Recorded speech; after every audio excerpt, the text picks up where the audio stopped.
aggressive of teams, but picks like the Sejuani and the Varus on blue side, it's going to be very hard to have both denied. And if they can get either of those and they can start the snowball early, I don't think that GENG is going to throw the lead so they can get in the early game the way that D+ did in the previous game. Yep. GENG going to be starting off the bans with Caitlyn and Lucian. Not exactly FaZe's favorites, the Lucian especially. So makes a lot of sense there. Annie Elise and Varus would be expected, but Varus is going to be banned on the blue side as well. Zeri first. Yeah, that's all I'm thinking about right now. Yeah, now it's a Zeri first pick. Because I love FaZe's Varus. I think it's the aggressive pick that he's the most capable of, that works the best with the light. But it looks like instead they want to try and handshake a scaling lane here. And Sejuani still open as well. Pick that Peanut has been using with great efficiency, and with both Chovy and Zeka loving melee mid laners.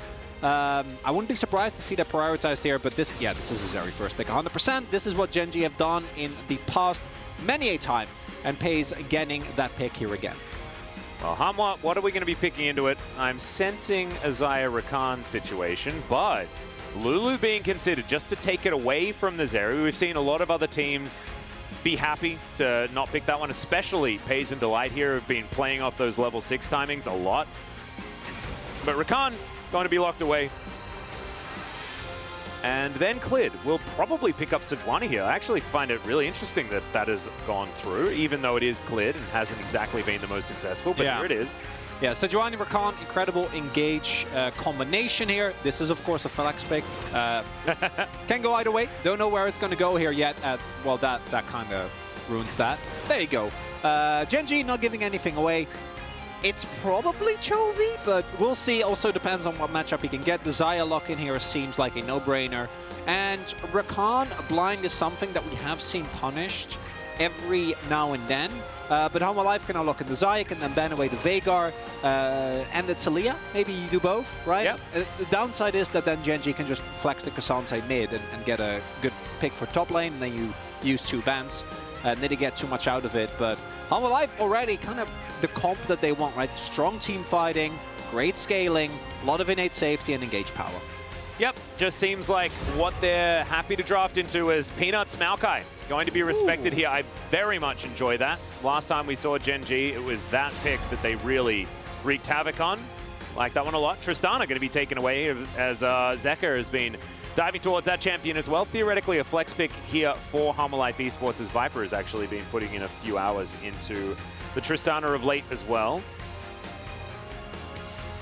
And as the Maokai and Cannon going to be bent away there, I'm going to keep hoping that maybe one day we'll see Trundle again, because he kind of bopped Sejuani, but it hasn't happened thus far, and I don't expect it to happen here. Homa Life probably going to pick up a top laner here for Kingen, can be Gnar, which is generally what they default to. Wouldn't be surprised if GENG want to try and throw them off a little bit by batting that away here. And there we go, because otherwise that was 100% coming out. Ornn is another one, but blinding Ornn can feel risky, but into GENG, Doran isn't really the guy that you'd expect to hard punish you in a situation like that. Nope. See what ends up happening here, although, you know, maybe... Gragas. Or the Renekton. Okay. Renekton does deny Renekton from GENG, and they could have played around like a Renekton Nidalee lane. Not going to be the case anymore, though, as Jax is going to be locked in. So, Jax, of course, actually fares pretty well into the Renekton for the first at least few levels. But not going to be picked up here as a Wukong considered by Peanut. We're going all in on these team fights in the later stages. We'll see what Chovy or Doran are going to be playing to augment this Wukong pick. Right now, it's not looking like a lot of power early here for GENG, but the team fighting later, and that is actually going to shore up a bit of that early game issue. Zeka, of course, was the one to debut Ahri in her more remade state. One of the picks that he's pretty happy on, but we'll see where he's going to go towards, because, of course, this is Chovy's Ahri. It's a very scary thing to face off against. 4 seconds, and there is the Taliyah. I don't think that Zeka has lost a game on this champion yet. As having a look. He lost his first game in their last series. Well, I really like the Hanwha composition here. The only downside is that if you do fall behind, I think the game can quickly snowball out of control, and I'm looking towards the GENG top side to actually get that done. Yeah. Because the amount of pick and level 6 spike, I think for them is a lot stronger, right? Zeri, Lulu, we know how good they are. The power that Wukong gets, plus the pick potential that K'Sante and Ahri offer, that is a lot of power for GENG. But if you get to the mid to late game on even footing for Hanwha, you have an amazingly scaling solo laner in Jax that can also team fight if need be, depending on the build. And then you have Taliyah, Rakan, Xayah, and Sejuani.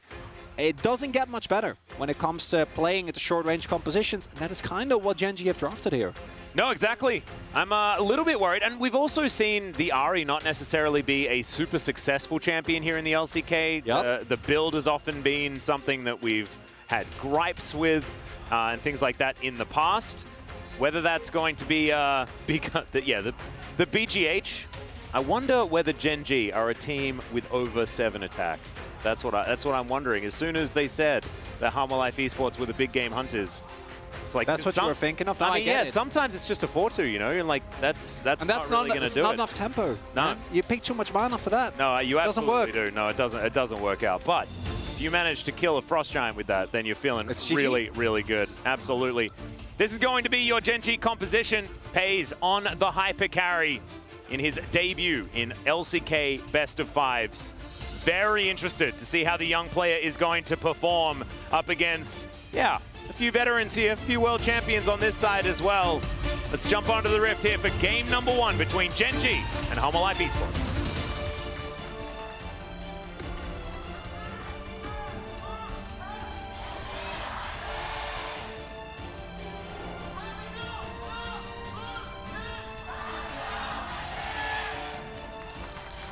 All right, we are here already. Top laners in the river, ready to emote at one another. But Kingan's a bit shy. He's not going to come out of the reeds just yet. If only Dunan was here. I know. It doesn't matter if it's game 5 of finals. No, he will be emoting. He will be just walking up to you and emoting. They'll be making noises. It'll be a great time.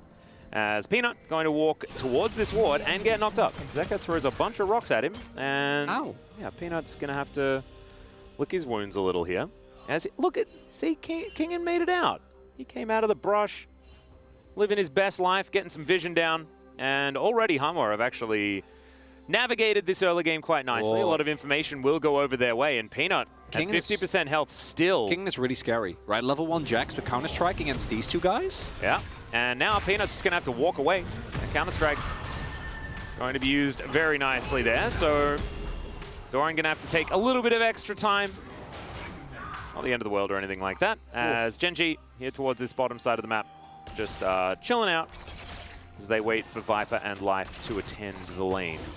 This is the first 2 CS here to Viper, so I think it's kind of it's over, isn't it? It's done, yeah.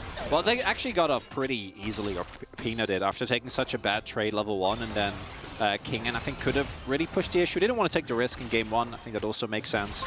But Jax level 1 into particularly Wukong is always going to be really scary. Wukong isn't really a champion for the first 3 levels, and even then, he generally preferred to wait, as we do see, as expected, the Zeri Lulu has been pretty decent when it comes to bullying, provided that, 3 other AD carries are banned out and you're not playing into Draven. And also, even with a cold start, a lot of aggression coming through as Peanut. Ooh, I like this. Very unexpected here. Probably going to go for red buff into a top gank, and Doran and King are aggressively trading. Good setup for a gank there. And at the same time, look at Bob. Yeah. This is actually like junglers have gentleman's agreement gone towards this vertical jungling type style. Hopefully that means that Kingan will get word that he shouldn't be playing too far forward, as Klid's going to walk over a ward just to alleviate some pressure here on this bottom side. Will mean that the crash will be more difficult to achieve. And Pays does have to be a little careful. Whenever he's standing next to a wall, generally feeling okay, as the Zeri. Ooh. And Peanut's just going to come back home. Okay. So they do know that the red buff was taken. Peanut, I think, just gonna go and ensure that the rest of the camp is not going to be taken by Klid, and to ensure that Pays and the Light can keep playing aggressive here, can keep Life and Viper on the back foot. And Life isn't aware yet that the red buff was taken. But we'll find out shortly. Entrance going to be going down there as, yeah, Life is getting very aggressive. Delight already burning. A few more autos will do it as Life is in trouble. The polymorph timing just too good. And Life oversteps his bounds. Yeah, I don't think you should be trying to hard all in with Zyra Khan. I was very confused. I'm not going to lie. It was that was a strange moment, but it was very close to working. Oh, and the real disaster is that so your Endurance played up, right? Is Viper over Pace. So I can see why there would be value in trying to all in the Zeri, but throwing everything into the light, giving over a free kill to Pace, who has a call, is a disastrous start here for the Humble Life bot lane. Oh yes. Chovy also going to be rotating down here. Full control of this bottom side as the crash comes in. It looks like Peanut not going to be stealing away the jungle at this stage. Zeka also moving this minion wave towards the turret. Going to be disintegrating one of those minions as well. As, yeah, Zeka, one of these losses, was his first of the season in the last game. And of course, Talia kind of a trap in our the series between D+ and Humble Life. Yes. Yeah, Chovy pretty good at Ahri. I remember. Do you remember which team broke the Chovy winning streak? Because it was very funny. I don't remember that. No. It was Sandbox out of nowhere. They didn't win the series. Oh dear. Yeah. Well, we're gonna have a look at this replay once again. As man, it was very close to Delight going down, and Viper was happy with the flash, and Life wasn't. Yeah, I think the problem there is, like, once Life hard committed, you got to go all out, right? He wasn't getting out of there. They had vision in the brush, and I think Pace just flashes after him. But I just want to... I'm not sure why you try and flip the lane when you're Zyra Khan, right? Because one of the issues that the Zeri can run into is that late game, she gets outranged into the Xayah, and it becomes really hard if you don't have a lead. If you do have a lead, everything becomes substantially easier. And in general, the Genji's composition, I think, with their the way that their composition works and the damage profiles that they have, are going to be looking to snowball early. And if they do, they snowball insanely hard, right? Because they can die very well, they can play aggressively, they have really good pick potential. And getting Zeri fed early is so big. And, you know, Pace has had his moments, but getting fed on Zeri early generally works out very well for GENG. It absolutely does. And also, Peanut waiting in brushes early has worked out in the past as well. It's checking the brushes late that's the problem. As Cleared is here for the counter gank. This timing could actually be beautiful. There's no flash on Delight. He should be the target if they do move down here, but gentleman's agreement by both of these junglers to back away, at least for the moment. Peanut heads towards his prog camp, and we've got a blue buff spawning for Cleared in a moment's time. So he'll head up there, and we'll see whether we congregate back down towards this bottom lane once again, once those camps have been consumed. And because Peanut has been doing a lot more movement on the map, also earlier trying to pressure Viper and Life, he has actually fallen behind somewhat in CS, was a level down there, which is, I think, a large part of why GENG wanted to try and avoid the 3v3. And that might play a part. We also have the call picks for King in here to try and offset some of the gold that is going to be found on the other end of the map. And Jax going to get bullied a little bit early on, but not really going to be too bothered by that. Humble Life starting off the Dragon here. Yeah, and that's just a solo Mountain Drake, something that they're going to be pretty happy about. Yeah. To see what kind of souls we get, whether I've got the most influence today or whether it's Orcs, both of us actually here at this point in time. Not going to be a Cloud Soul. We'll just have a Cloud Drake here in this game. You're slipping, Atlas. I'm pretty sure it's Chemtech Soul. Unless Earth, Wind, and Fire is what's going to be able to in the right order? It could be.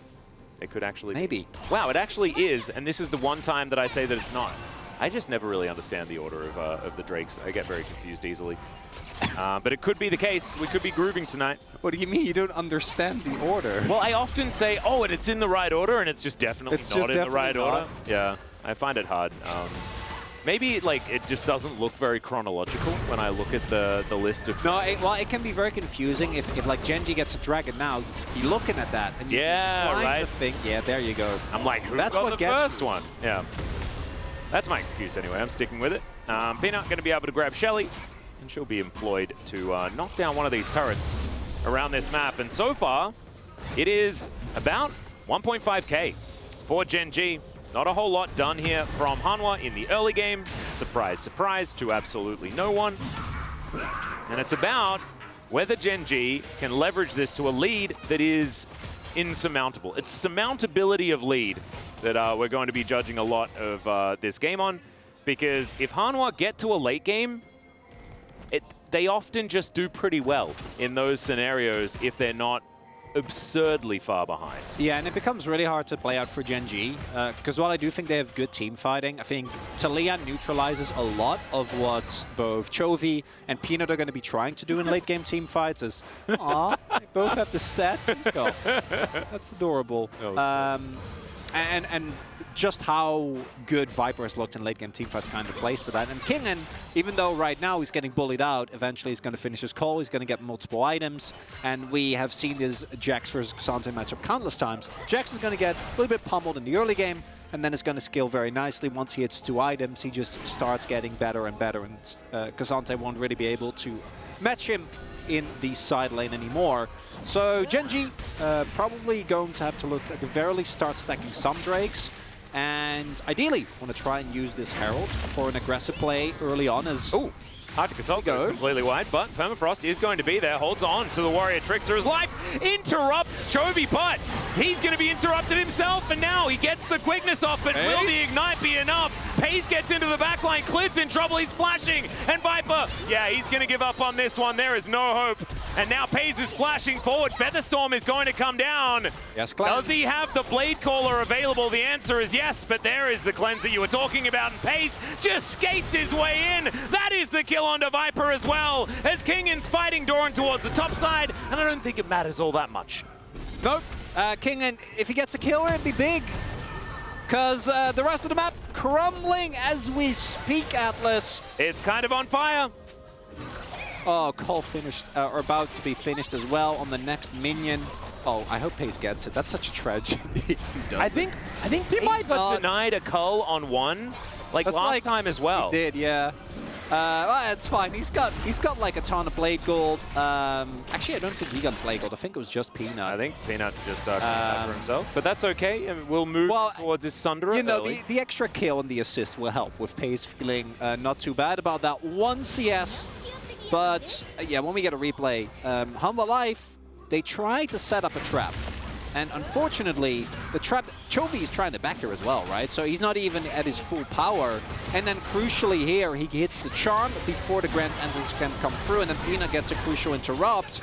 And then this is exactly what you can't do against Zeri, is these type of messy, scrappy fights where you don't have the cooldowns to deal with it. Yeah, and we've had these Zeri moments quite often, as just knows that he has cleanse, so just has to wait for the feathers, and there it is.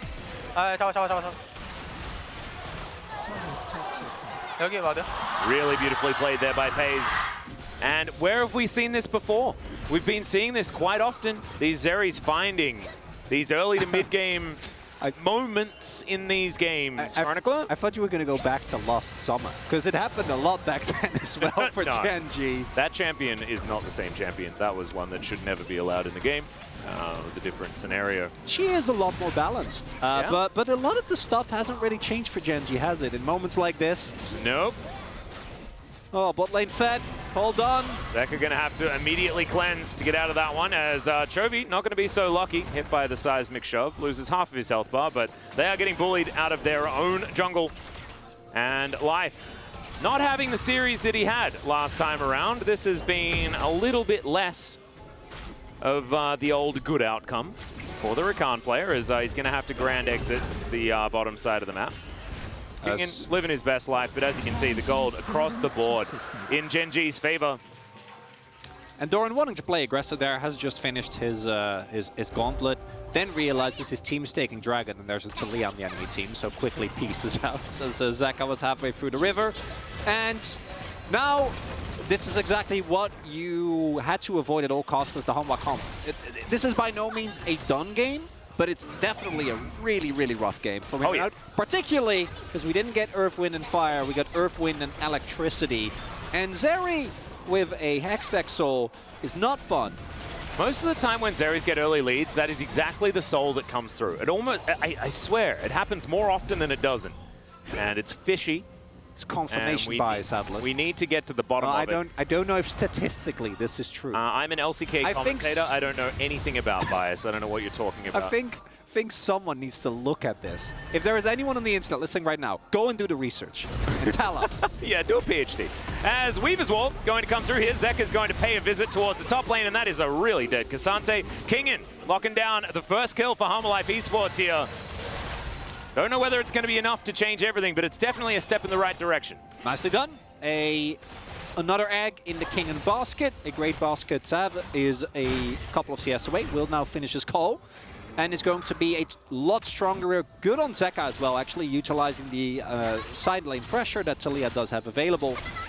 Not going to be enough by itself for obvious reasons.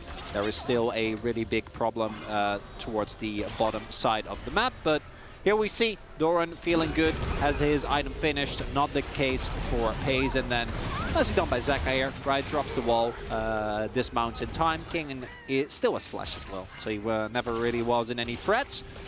Yep, Doran also still has his flash.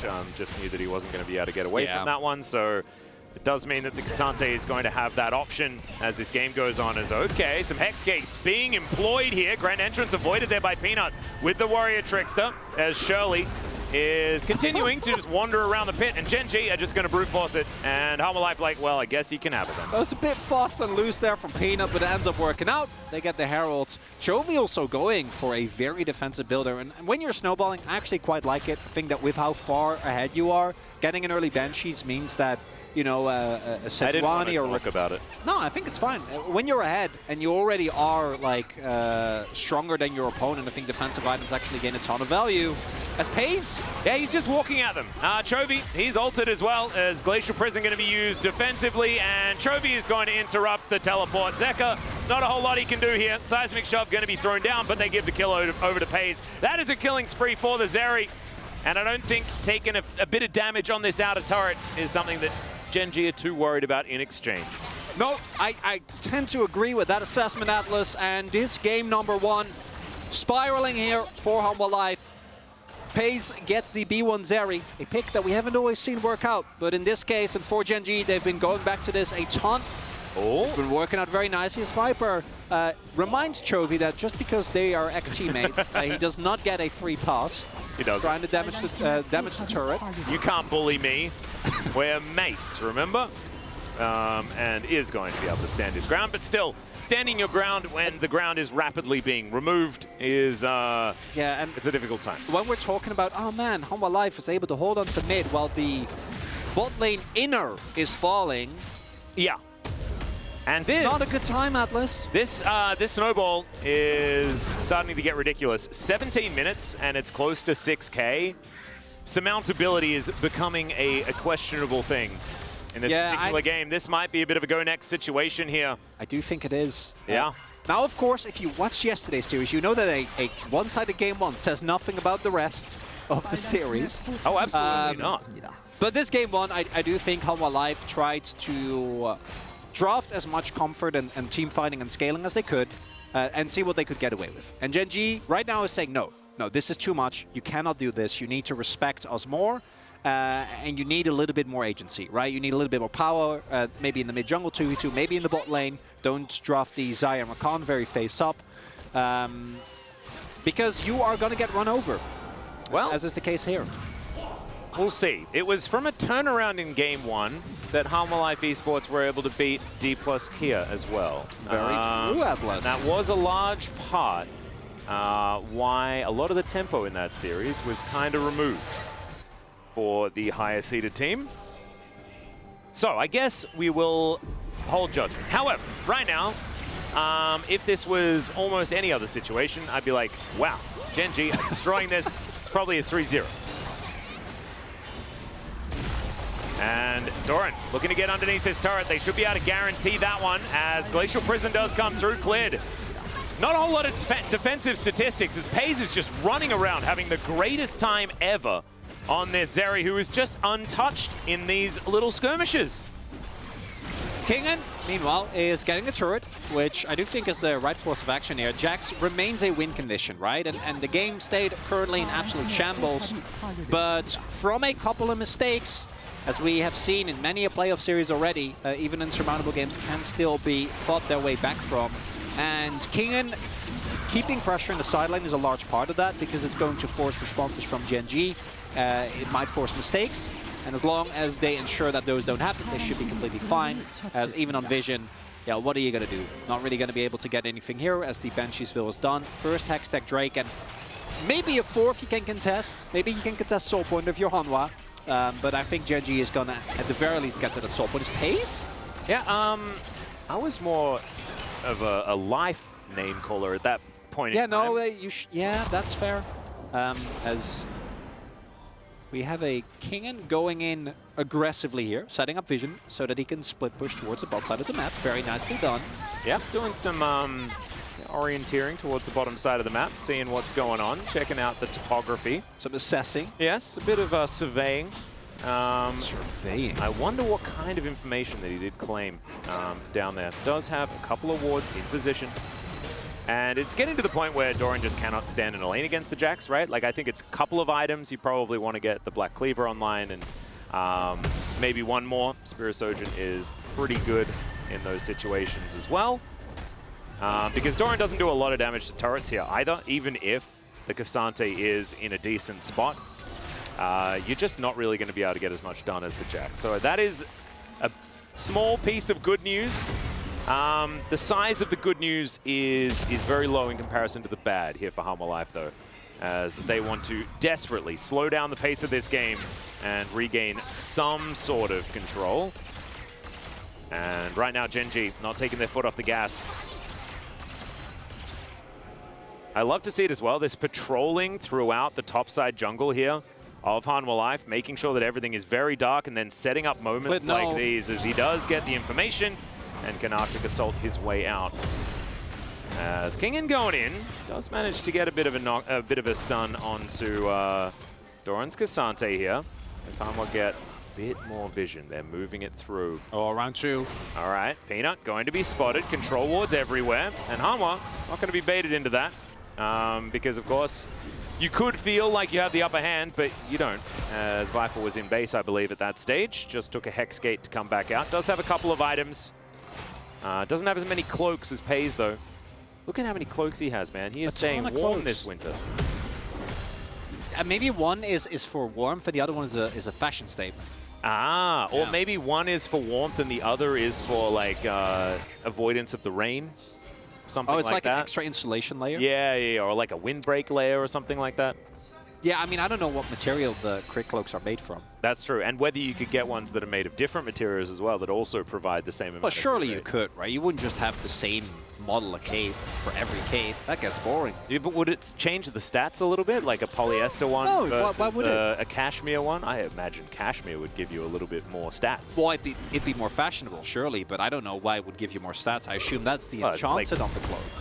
Ah, that's my headcanon. But isn't like the base item that you use to put the enchantment on going to affect the power of the enchantment? Ooh, well that depends on which mage you're using. Ooh, I assume Boris only. Because I kind of thought that it was like similar to making pasta, right? Like it's just going to be better if you've got better ingredients. Like if you use the good tomatoes and you're making a tomato sauce, tomato sauce is going to be better. That is true. But I think technique can make up for a lot of that as well. Okay, it's a good point. But we'll have to direct these questions to someone who knows. We'll have to talk to someone on the Riot Games MMO team. As Clid going to throw out the Winter's Wrath, not going to hit Peanut with it, and Peanut is going to say, okay, and leave. And Hanwha have slowed this down to the point where we're talking about whether the fabric used to make a crit cloak is going to provide the same amount of crit. Yeah, and I don't expect there to be action in the next minute. I don't think Hanwha Life should try and contest for this dragon, even though Soul Point is a really big risk because it means the GENG off of one steal or just, you know, still having control in a good fight later down the line can get one of the strongest souls in the game. But I don't think that you can afford to fight it, because if you lose the fight, which you should, given the current game state and the itemization breakpoints that have been in for GENG, you're not going to be able to play the game anymore, right? Like, if they get Baron, Because that's the one thing that the Gen G comp does struggle with, is actually sieging, which is why they haven't really been able to do a lot. The wave clear for Hanwha is really good. Hanwha Life is playing very respectful. No one is getting caught. And as long as they don't get Baron, I think this will kind of remain the case. But for Gen G, you can also say, like, we're ahead. Zeri has quick blades, so we can just play for Soul and be fine. Yeah, they also have the spear done here on Kingen as well.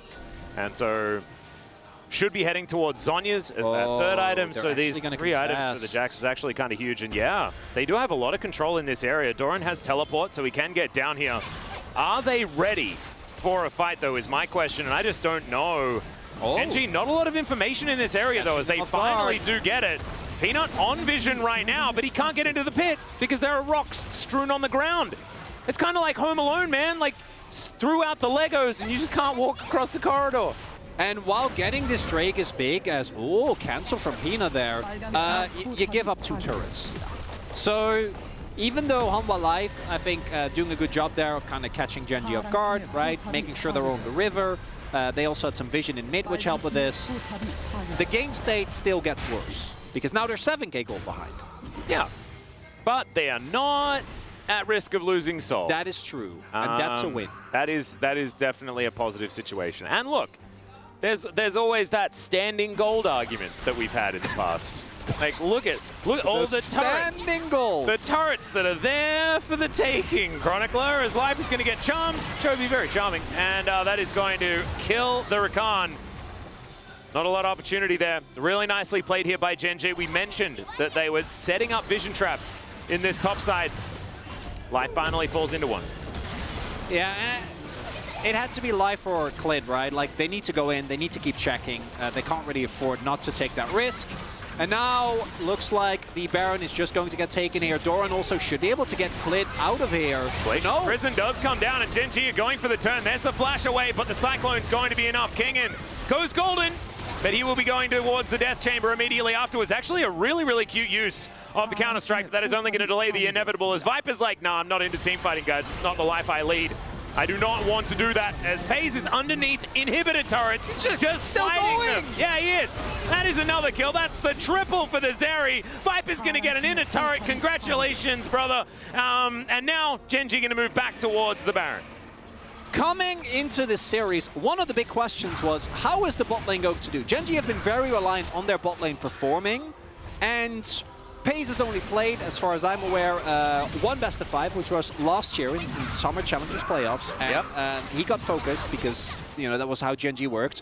And they lost very quickly. As you know, I didn't see him actually. I thought he was walking in, getting just hex gating in. Yeah, I can't do that, unfortunately. Of course, this is the power of vision denial, right? They need to try. They think that the Baron is being done, but this is FaZe's first LCK best of 5s, and he's playing like a maniac. He is? Because this you're still like, yeah, you know, he's Zeri. And then this keeps going. And the thing is, like, Gen G are just utilizing the early advantage that they picked up with this Zeri to continue the aggression. And I actually want to go back to them giving up the Drake as well, because getting those turrets then creates these moments where you can fight around the Baron so much more effectively. I actually think that the Gen G game plan, as far as closing out this game as comfortably as possible, has been executed extremely well. Yeah. And Hanwha just not had their ability to get inside their shell. It just does not really exist. The turtling, not going to be enough to save their Nexus in this one. It doesn't look like, as they are now down 9,000 gold with 2 minutes of Baron left available. But the inhibs are still up. I mean, so they are still in the game. Chance. Yeah, they're still connected to Summoner's Rift. Uh-huh. So that there is a shot. There is always a shot if you believe hard enough. Or something like that. Well, I do think Gen G, even with this lead, like, again, I think your siege is pretty lackluster, and they're not doing an amazing job here of syncing up the waves. Added to the fact that the disengage from Hanwha is quite good with the Taliyah and the Xayah. And I think that this is one of those moments where GENG, you're just gonna have to pull the trigger. Gonna have to force a fight. You're tanking all that. You can fight him. Well, it's fine. here is the fight that they're forcing. It is onto Zeka. The chain of CC was just gorgeous there. With the help of the charm, as Viper gonna walk out of the way of one of those himself. Kingen getting the information that his base is falling apart as Chovy's just dashing around, doesn't have Spirit Rush anymore. But these Nexus turrets in trouble, a teleport just to make sure that the minions stay alive as a charm is going to connect onto Kingen here. Glacial Prison goes entirely wide. That Blade Caller did minuscule damage. FaZe takes it as an opportunity to press the ult button, but Viper is going to clean him up. It does not matter whatsoever though, and that 1,000 gold he'll have to find a way to use in game number 2, I believe, because GENG are going to wipe out the Nexus, and this game, an absolute statement from our second place team here in the LCK. Really impressive stuff as they will finally take this one down. The most important, 50 gold goes to Peanut. Wasn't close whatsoever here for GENG. Completely taking control of the game early on, as they should have, and then running with it. And coming into today, we had two big question marks. What is going to happen with Clit and Life? Clit, not really a part of this game, was there, but it was that first play from him and Life, that backfire that started this whole train.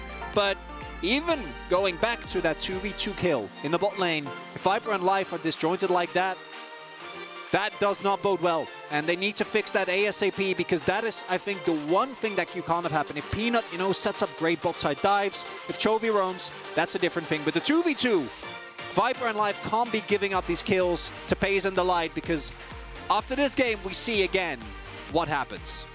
FaZe doing so much damage here, and as we can see in the gold graph, it was just elementary. You can see that little bump where FaZe and Delight pick up that first kill. I want to talk about Delight in that moment, honestly, like the polymorph timing, denying the last auto attack that was going to kill FaZe. Absolutely gorgeous stuff here from the bottom side of GENG. And from that point on, it was so comfortable the way GENG played around that advantage to get everything else on the map ahead. The worst part to me is, even if the Light dies, like, FaZe still gets a kill. FaZe is still chilling, right? And from there on out, still can't have that happen. But we'll see whether it can continue happening, as Hanwha Life Esports will inevitably move to the blue side. We'll go to a short break, but when we get back to Space in that game number 2.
돼. 이쪽으로 하죠.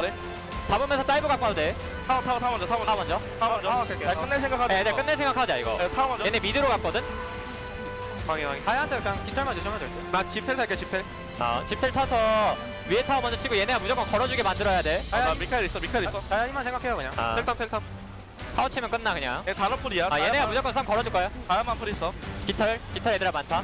세주 공 빠졌고. 세주 데리고 오던지. 세주 데리고 오던지. 얘들아 그냥 가자. 저 봐주실? 쏘리. 잡았어. 타워 치면 끝나. 타워. 그냥 끝내자. 너네 쌈 봐도 돼. 볼까? 쌈 봐도 돼. 어차피 끝났어. 너네 쌈 더 봐도 돼. 아까 노플이야. 봐줄까? 나이스. 잘했다.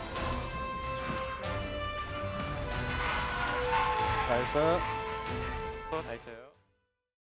시즌 킥오프 이벤트. Very scary. Would you say inevitable? For Hanwha Life Esports? I wouldn't say inevitable just because it is Hanwha Life, right? Like, they're a team that does have a lot of players that have a fair bit of tenacity, but they're going to need a lot more Chemtech souls to make me believe, as the Elise going to be the first ban on their side.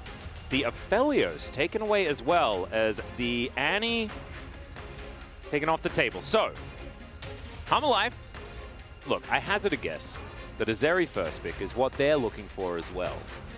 But see what GENG are going to be able to ban away to potentially alleviate that, as Caitlyn taken off the board as well. So it's actually really hard, because if GENG ban the Zeri, then Viper is very happy to crush on a Lucian lane.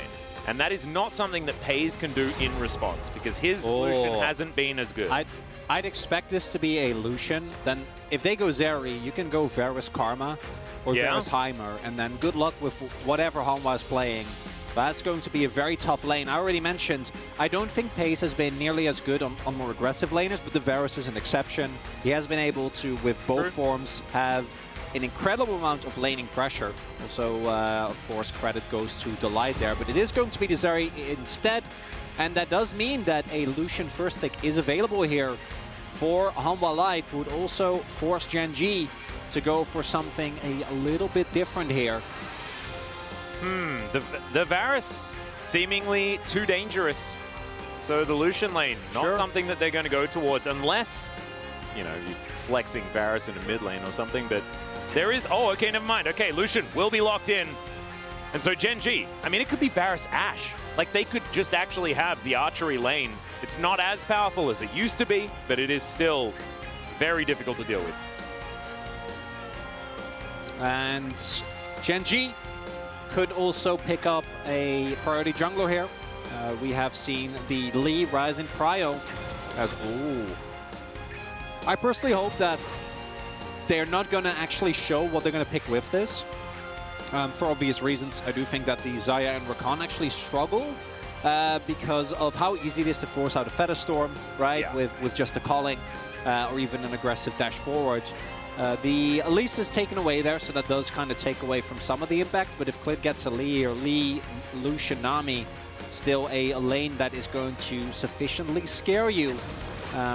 Peanut with the Vi at the very least going to be able to have some early presence in the jungle here. Vi, of course, is a jungler that spikes hard on 6, but unlike, say, the Wukong, can also scrap with a lot of the current meta picks, as Zeka doing a fun throwback. And the Wukong here, I would like to see avoided. My main issue with the Wukong is that it doesn't necessarily provide the early game pressure that I think Hanwha Life should be looking for here. Yeah, with a Lucian Nami, you want to be able to have at least the ability to threaten a dive on some of these stacked waves that we're seeing in the earlier levels. GENG going to be locking away the Xayah here for FaZe.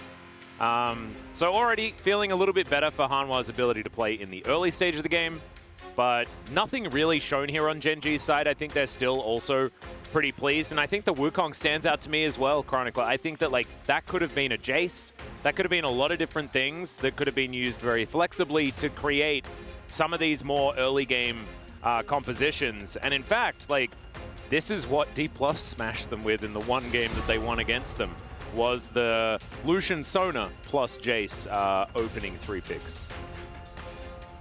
And Hanwha Life still remains the same team, so I'm not surprised to see them go for something with more team fighting power. But it does remain to be seen how effective it is actually going to be, as the Jax going to get taken away here. And a R4 Gnar is a staple for many a team, GENG included. And with that cannon ban, I actually think that it makes it more likely, so I would expect Hanwha Life to also ban the Gnar to prevent that exact scenario. Another one is Renekton, of course, can go for the Renekton here, and Chovy can pick whatever he would like in the final part of the draft. Could even be a Ahri again. Ahri Vi is a combination that we know is very strong, and Hanwha Life are going to have to blind pick their mid laner, most likely. Generally, with how GENG operates, I would expect him to pick something for Doran here, be that a K'Sante or a Gnar, and there is indeed the Ahri ban to come free. Do think that makes a ton of sense here. And Taliyah is a champion that hasn't been doing a lot of winning here in the LCK, in the playoffs especially, but is sort of standing out as one of the options that he could go towards. Instead, the flex pick in the K'Sante going to be looked at. 3 seconds to go, and they will lock that one in. So Doran could be playing it, Chovy could be playing it, keeping things up in the air as we look for some solo lanes out of Hanwha Life Esports. King in a whole bunch of things that he can go towards. Plenty of options here for him, and his Gnar, a possibility might be the Chovy Silas angle if there is a Gnar on the opposing side, but we'll see where he does actually decide to go. Could be a difficult lane to get any sort of priority in. And I'm wondering when are we going to see Veigar? Pick that has been kind of under the radar in this series thus far. And I do think into the GENG composition with a relatively limited range, that could be a solution here. Thank you, Zeka. There it is. We're going to see it now. Hey, nice. As it turns out. Perfect. So, Chovy, what is your answer? That's... Ooh, okay. Okay. Oh. Well, GENG are going to try to do exactly the same thing as they did in the previous game. Look at that top side. If scaling bot lane, of course, in the last game, the scaling bot lane got ahead, so everything was chaos. But Vi Lissandra, we'll have a pretty good idea of how this game is going to go after the first two skirmishes, Atlas, because either GENG stomp them, and then they're on track, or they lose, and in that case, the Humble composition is looking mighty fine. Yeah, Cassandra doesn't do a lot of damage if you don't get a whole bunch of kills early on. And in fact, I don't think we've seen it be successful at all here in the LCK. If GENG managed to do it here, I think it'll be the first time this season that Cassante Lissandra has actually been able to find a win. After that first game, though, I think GENG is up to the challenge. I think right? That's I the think main thing. If you're gonna ever bet on a team to be able to figure out a way to make it work, I think that this is certainly one of them. However, with the fact that Blue Side has not lost a game in the last 6, maybe that's also something to take into consideration here. I still think that Humble Life are going to be feeling a lot better with this particular draft, but the play is also going to have to adapt and change, right? And if Life is continuing to be on the same form that he was in game number 1, you can have any draft that you want, and things are still going to look rough. So I hope that Dandy has given them some of Dandy's secret stuff, you know, in the back room. You know, they've come out of the coach's booth feeling a whole lot better moving into this game. As I feel like I have upped the amount of Space Jam references this season. So I apologize if you don't like Space Jam. Otherwise, you're welcome. And yeah, I think Cassandra is going to happen. I can see it. I'm a believer. I think GENG is going to make the 2-zip. Well, let's see whether it works as we hop onto the Rift here for game number 2.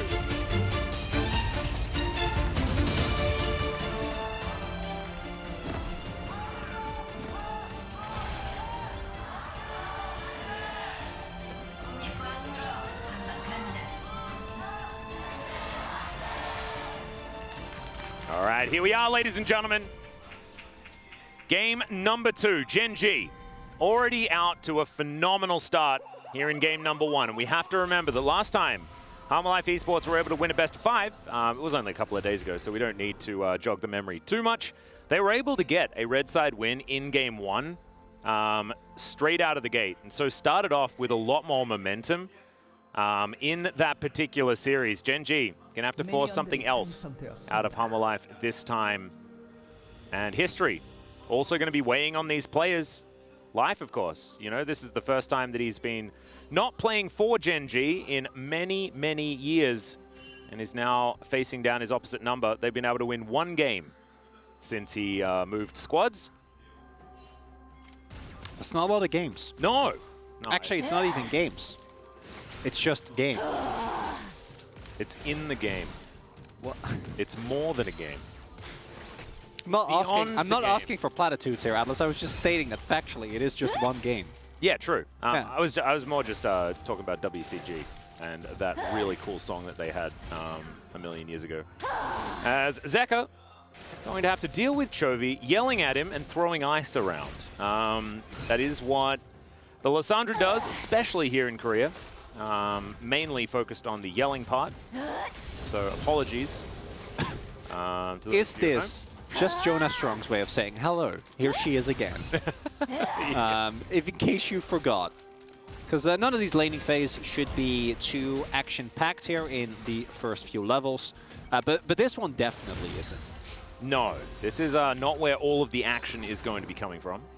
Also, here, having a look at this bottom lane, Viper and Life haven't been the more aggressive Lucian Namis in the laning phase, but I feel like Viper's mid-game on this champion has been very, very powerful. It's interesting because it's kind of Viper, Deft, and Gumayushi that play the Lucian the best here in the LCK, but they also play it differently. I think that like Gumayushi is just permanently hyper-aggressive, Deft very aggressive in the lane, and Viper more aggressive around the mid-game and getting things done in mid lane to get control of the map. Yeah, T1 is the obvious example because of how well they play with Owner. Yeah, they also just win everything all the time. So yeah, it's like the sample size. It helps a lot. But I do agree with your assessment, and it's also I think one of the big reasons why we have seen Pace struggle is because his Lucian actually looked best in late game team fights, which is not where it, at that point like you're already in trouble, right? If you got into like the late game of Lucian and you haven't been able to snowball the game, it's going to be very hard to play out. Nicely done there from Viper and Life. Free Summoner, although I guess they both exhaust, so... Yeah, I guess Life had used his exhaust a little while earlier. Yeah, it's an even trade. But it looked to I thought it was free. Yeah. I thought it was a good deal. It did look free from where we picked up. But it wasn't free. No. They just paid for it. They did. It was exhaust for exhaust. So did they even really pay for it, or is it just an agreement? You know, if you just both throw away something... Well, no, you still... Is that paying for anything? Well, no, it's a fair payment, but you're still, you know, you're still creating a contract where, like, you use exhaust and I use exhaust. And yeah, okay. And then you handshake it. It's like fascinating. It's fascinating like topic. It's like if I walked over to you and said, "I will pay you $1 to throw your dollar in the bin." Yes, that is a valid contract in many a place. Oh, really? Yeah. What does it get you? Well, like, why would you do it? It doesn't need to get you anything. Doran is in trouble. Kingin gonna flash and not actually pick up first blood against the Cassante, and now both of these top laners don't have flash. The teleport is going to bring Doran back here, and he won't have control of the wave. That is the big positive here for Kingin on the Gnar. But for both junglers, these top lanes have started to look a lot more interesting. That's a reminder for everyone to eat your cookies. Yes. And drink your potions. And drink your potions when you have them. Man, if Kingin actually gets the kill there, that's humongous. If he's able to just win with a flash or get a flash advantage there, that's also big. Now it's kind of whatever, you know. Yeah. Both top laners will be a lot more susceptible, but I do think when you look at the matchup, Vi should have a much easier time ganking a Gnar without flash, particularly in mini, than a Wukong 3-6 will have with a Cassante. Cassante in general, I think, very hard to gank, very slippery, and that is going to be the first Drake. We are having high-impact Drakes individually early on here. Imagine if it was a Mountain Rift. That would be insane. As Clid moving up towards his top side. Peanut going to join him here as well, as Kingin charging that Gnar bar. It's actually in a decent spot. They don't have... Yeah, the Q doesn't land. And Doran just playing with it. Okay, Kingin gonna dive on forward. He's got the Gnar available, throws the house to the wind. And Clid, no Cyclone or anything like that, so Doran's gonna be absolutely fine. Cassante has a few dashes, guys, is kind of how that one goes. Circle of Frost comes in, and Chovy put into a cage, and just takes some Dark Matter. Doesn't seem to worry about it. Peanut going in aggressive here. Does have Chovy on the backup, and they just... He's gonna look at Clid. Yeah. Menacingly. Menacingly. I was very intimidated by the fact that he just sort of walked and looked like he didn't even notice. notice. Just gonna... Oh, this is hard forced. Well, Clid is going to be in the area. Wasn't able to get level 6 or anything like that as Chovy moves on in. He's got Frozen Tomb, and this is just... Like, what do you do against this, right? Like, Chovy can dive so easily. And Kingin's like, I'm getting out of here. I'm done. I don't want anything. I don't want any part of this. He gets the flash, but that is going to be it. He gets lit on fire as well as he's trying to kite it out, but it's not going to work. And first blood goes to Chovy on the Lissandra. And this is one of the prerequisites of playing Lissandra. You can't just sit and wait, right? You got to get out on the map. You got to win skirmishes. You got to make plays. It's very ham-fisted, but if it works, right? Like, as pointed out, Wukong 3-6 can't really do anything about this. Might even get in trouble here. Well, I think he'll have Warrior Trickster available. So Peanut not going to be diving anything or anything like that. Was able to secure the Grump. If he didn't get that, then I think Peanut probably just kills him. Yeah, he probably will. And even now, Peanut's still happy, right? Forced to back. Can't go in there because Kingin, of course, is walking back from base. But still, GENG taking control of the early game again here. Yeah, 1,000 gold going to be the lead. As Viper and Life with a lot more control here on this bottom side. No one's died just yet. Things very, very even. But if you're going just dead even with a Xayah lane, you're not winning enough, is kind of how it is. As we have a look at this one more time, do we need this replay? Poor King. Just running away. Look at the counterplay that's available to him. Yeah. Oh, yeah. Can't do anything about this, unfortunately. Very well set up, though, by GENG. Doran is able to not only tank the incoming gank, right, stays alive, knows where Clit is, but then GENG also make the response. Halma Life is a Gnar in a mini form is definitely susceptible, but actually making use of it is not something that we've seen a lot of teams do consistently. Great start here for GENG, and as you were pointing out, Atlas, FaZe and Delight are completely fine. They've just been able to scale evenly. Viper also going for a Dirk, so further solidifying that he wants to try and look for early plays, but not finding any thus far. And if that remains the case, and FaZe can just get to his guild force, from that point on, I do think it'll be a lot harder to consistently find plays. And the Lucian is going to be somewhat behind. Nami doesn't get to snowball, doesn't get to sell her boots anymore. It's not a thing. No. It's going to take a lot longer. Very, very difficult when the thrift store has been closed on Summoner's Rift. Now, is King going to get hyperly procced? Throws some Qs around, does Doran. And Peanut up here looking to set up the first Rift Herald. And I really love how HLE are playing around the K-Sandra, because it does have so much of this early power. And so instead of just saying, oh, well, now we've got insurance in our lanes, they're like, well, we're just going to take everything. They should. And we're going to see 100%. whether you'll actually do anything about it. And in those situations, GENG are so powerful. Really is great understanding of how to make this one work. As Clid, He knows. yeah, he does. And he's just going to lose his blue buff. Peanut just going to get out of there. And this is, it sort of has been, during these playoffs, one of the big issues with picking the Wukong. Yes, if you make it to late game, he's fantastic. You know, the ability to use the Cyclone to create team fights that are so in your favor is great. But if he gets put behind like this, it does become difficult. He's not actually that far behind, though. So Peanut just coming in and taking his lunch money with the fact that the map is completely out of control. And my main issue is, as before, okay, Cullen going to be used here as FaZe pulls back some feathers, but Viper says, nope. I will just continue hurting you. My main issue is that I still think that the Halma Life comp has a lot of power. I think the Veigar helps a lot. But it's not like they win late game by default, right? Like, I do want to reiterate that, is that, yes, the composition from G can lack some damage when we get to the later stage of the game. They have a rather one-sided damage profile, with FaZe really going to have to do the heavy lifting. But even late game, overstep and like Peanut and Chovy still will kill you very, very quickly. And Halma Life not finding any leads here, and not being able to withstand anything that's been happening thus far, probably also going to lose this next dragon, is really worrying to me, because you can't win a best of 5 by just hanging back and waiting for your opponent to make a mistake.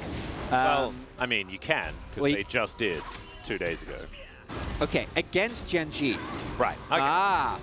Didn't let me fin. Well, we'll see. We'll Ooh. see whether that is actually the truth, because we haven't seen GENG with this roster in best of 5s outside of the last game, and that was definitely a good sign. We cannot be counting our chickens, for they are still eggs. Oh, before they hatch. Are they in the basket yet? No. They're not in the basket. Nope, we haven't. And they're not hatched. Nope. Are those the same eggs? No, I think they're from the fridge. Oh, no, we don't. I think they're just straight out of the fridge. Not going to have this discussion again as Chovy goes in. Yeah, Zeker is going to flash. That is going to avoid the follow-up, but still, that means that there is no flash. And now we have a Chemtexel. I knew it. Dan's here, and so therefore, Chemtexel. So actually, bit of breath of fresh air. Which is weird because it's Chemtech for Halma Life Esports, with the fact that the GENG Soul is not going to be something that just instantly wins them the game, like a Mountain would have been, for example, or a Cloud, the greatest Drake in the game. Yeah, it would have been incredible. Not going to be the case here, but now Zeka doesn't have Flash. And you remember the counterplay, right? Yeah. For Kingen? Let's see if they can do it again. Well, he's going to have to put up a house to hang out in as the exhaust comes through. They are hanging out underneath this turret as Chovy gonna go golden and keep himself alive as they needed to keep tanking it. Really nicely done there. Juggling the aggro. And Zeka just going to be free food here for GENG. I also don't think Viper and Life got the plate on bot side. I'm pretty sure I didn't see the gold go over. Maybe they were zoned away. Turret gonna be hit here by HLE. King gets a plate on top. That is nice. Plate gold is also gonna be forfeited here. But GENG are still sitting on an almost 2k gold lead now, early on in the game. Yeah. Making great use of this Lissandra. And it really just doesn't look like Hanwha had any ability to do anything. Like these set plays that GENG have been throwing out around this rift have been orchestrated to make sure that there is no way to deal with it. Just play safe mid. Yeah. Like Zeka does as well as he can, right? Like exhaust Chovy, clears the wave so that they actually have to dive or to tank the turret, but doesn't matter. Well, Doran says, if at first you succeed, come back and do it again because it's fun to get things right. But he just does walk past. Is that the Australian version? No, I think that's just it's the wrong version. It's the version that isn't actually real and isn't a saying. Could have come away with it, Atlas. No. We would have all believed you. I'm not about that. I need to make sure that everyone... Okay, never mind. Featherstorm coming down towards this bottom side. Cleanse has to be used immediately. The culling going to be thrown out, and Viper gets a bit of value, but not exactly going to be killing anyone. Featherstorm being on cooldown, that is big news, but there is still a cleanse there for Pays. Summoner spells in advantage here for GENG. And particularly with a Lissandra in the game, I think the cleanse from Viper is actually, it's really big, right? Featherstorm is a big cooldown, will be unavailable here for a decent amount. And I'm pretty sure that they'll have both up by the time the next Dragon rolls around, so might not end up mattering too much, but I really, really value cleanse when there is a Lissandra in the game for very obvious reasons. There just isn't anything that you can do, right? You can't outplay it. You can't get away from it. If Chovy finds the angle, you're just going to be in deep trouble here. And the good thing for Hanwha is that they are stabilizing, right? Or they've stabilized, rather. It's a 2k lead, give or take, for GENG. But the soul isn't too relevant, and they still have, even with Viper on a more bursty AD carry, an incredible amount of late-game team fighting power with Wukong and Veigar and Gnar. But I think that lead is going to keep growing, Atlas. We'll see whether it will, as this is a good start. They will take first turret here towards this top side, stretching it to about 3,000. Next Rift Herald going to be up in 45 seconds time, as well as GENG move Pays towards this mid lane. And cleared. Cycloning Doran here, and clearing out a minion wave. Life will turn up. Now Doran, how many dashes do you have? Quite a few. Let's see how your surfing is, and he doesn't actually have to. That is cleared, grabbing the first kill here for Hanwha Life Esports. They'll need a bit more than that, but it's a good start. Optimistic flash there from Doran. Does end up going down. Nicely done by Hanwha Life. This is how it starts. Got to find those pickoffs. Got to take away some of the map control, some of the tempo from GENG. Taking out a Cassante, who often feels safe shoving in side lanes because with his ultimate and his mobility can be a very hard target to take down. As, yeah, Doran's like, I'll just shove out this wave. And nicely done here by Clid. Doran can't find an angle, isn't able to actually, get one of those big, like Faker did, Cassante ultimates where you isolate him and then just against Clid. He might still die. Well, that is Zeka in a bit of trouble here. He puts down the cage, but who's trapped in where with whom? And I think it's him being trapped there with Peanut and Chovy. They'll lock down yet another kill. And like clockwork, every single time we see someone of Hanwha Life die, Viper's like, I gotta get it done. I gotta do something. Is very strong right now, as you can see there from that chunk onto life with his Guild Force done, Mandate's there, and he also has a Dirk and a Kirchai Shard, I want to say? Yeah, the Zappy Dagger. Zappy Dagger, thank you. Yeah. But more importantly, it doesn't matter because GENG is still the one in control. They get the topside play, and they're feeding Chovy, which I think is actually really big because one of the issues that we pointed out with their composition is that they can lack damage. But if Lissandra is out of the curve, gets very fed, then Chovy will still do more than enough. Oh, yeah. And losing control of the game, which could happen if this mid lane turret ends up falling, and I think is likely with Herald now being taken here, isn't really worth getting an individual Drake for us. Zeka's like, oh man, just let me play the game, please. Oh my god, they're not even going to use it on mid. Yeah, Peanut's going to say, yes, I will allow you to play the game. Play the game into this. As, yeah, I don't think he's got enough Dark Matter. As Peanut's tanking the turret, still looks like he's going to be fine because the turret is just already dead. The wave going to come through. Zeka will survive, but it's already enough. As Clid throws down the Cyclone just to try and keep this outer turret up, and he will be able to succeed in that. That is another cooldown used very defensively on Hummer's side. And they're just firefighters right now. They're not even playing League of Legends. They're just putting out fires across the map. And they don't get the kill on Zeka, sure, but they still get the turret, right? The inner is worth an incredible amount of gold. It's going to further accelerate GENG. And yeah, them not being able to get a kill doesn't really matter in the grand scheme of things. Chovy also able to get his Zhonyas now. And it's this aggressive play, another ulti. They're going to hold on to this mid turret, and I think that's a really good call. If you lose this against a Lissandra and Vi composition, like, you don't get to play the game anymore. Because you don't get to walk into your own jungle. Everything is going to be warded out. You're going to be shut out of vision. And that's where the game truly becomes unplayable. Right now, as long as they can hold on to that, I think there is still hope, even though the gold lead for GENG keeps growing here. We'll see. 3.5 minutes until the next Chemtech Drake is available. Kingen, just farming things towards his bottom side, does have his Trinity Force done. And Chovy, most gold in the game, but Peanut right behind him. Actually been a great game for Peanut's Vi this time around. He's just been everywhere. The way he's played so far forward into Humble Life has just been absolutely fantastic. Precisely what they need to do with this composition. It's why we, I think, always get a little bit worried when you see things like Vi and Lissandra, because this is the situation in which it looks like super busted, right? Like, that topside play. But you need to be that proactive, right? You need to. And a lot of teams don't always get that done. In this game, GENG is able to. For now, I still am worried if they don't keep accelerating for them being able to do this into a late game. Veigar, as, yeah, just great smoke out on Zeka here. Oh, and he was still in vision. Yep. Oh, man. Very sad times. Peanut is able to get the ultimate off, and then Chovy picks up the kill. Really big moment here. As it is these type of moments that get this Lissandra further and further ahead. As mentioned, 2 items right now, 2 stacks as well. Oh, no. Well, I don't know whether Kingen is surviving this one. Does throw the Vi around, but there's a cease and desist, and yeah, Chovy will still be able to lock down the kill. This ganking duo, we were talking about the Ahri, right? And Harmolife Esports, they were scared of the Ahri. Yep.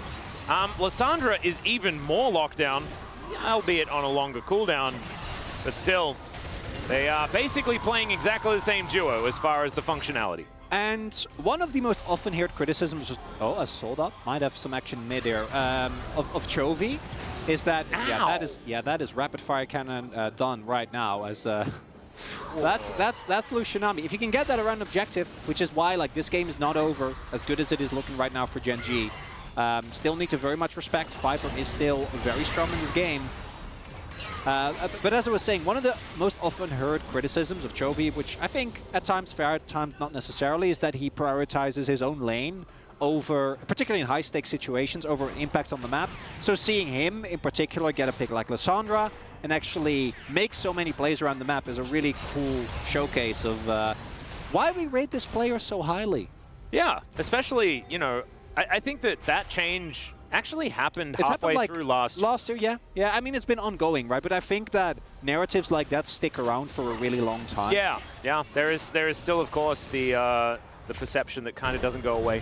That's why first impressions, guys, are very important.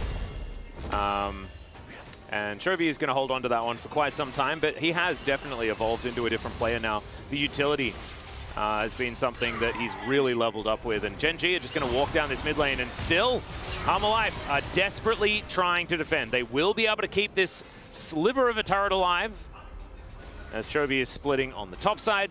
And GENG, I mean, they haven't won the game yet, but they haven't let up whatsoever. We're going to need some heroics from these Harmolife Esports players find themselves back into this. I'm expecting a really hard, even if they don't get the Drake, like GENG should hard force a fight here. Chovy has TP as well, although there isn't a great flank setup besides that bot side ward. Because look at the items, right?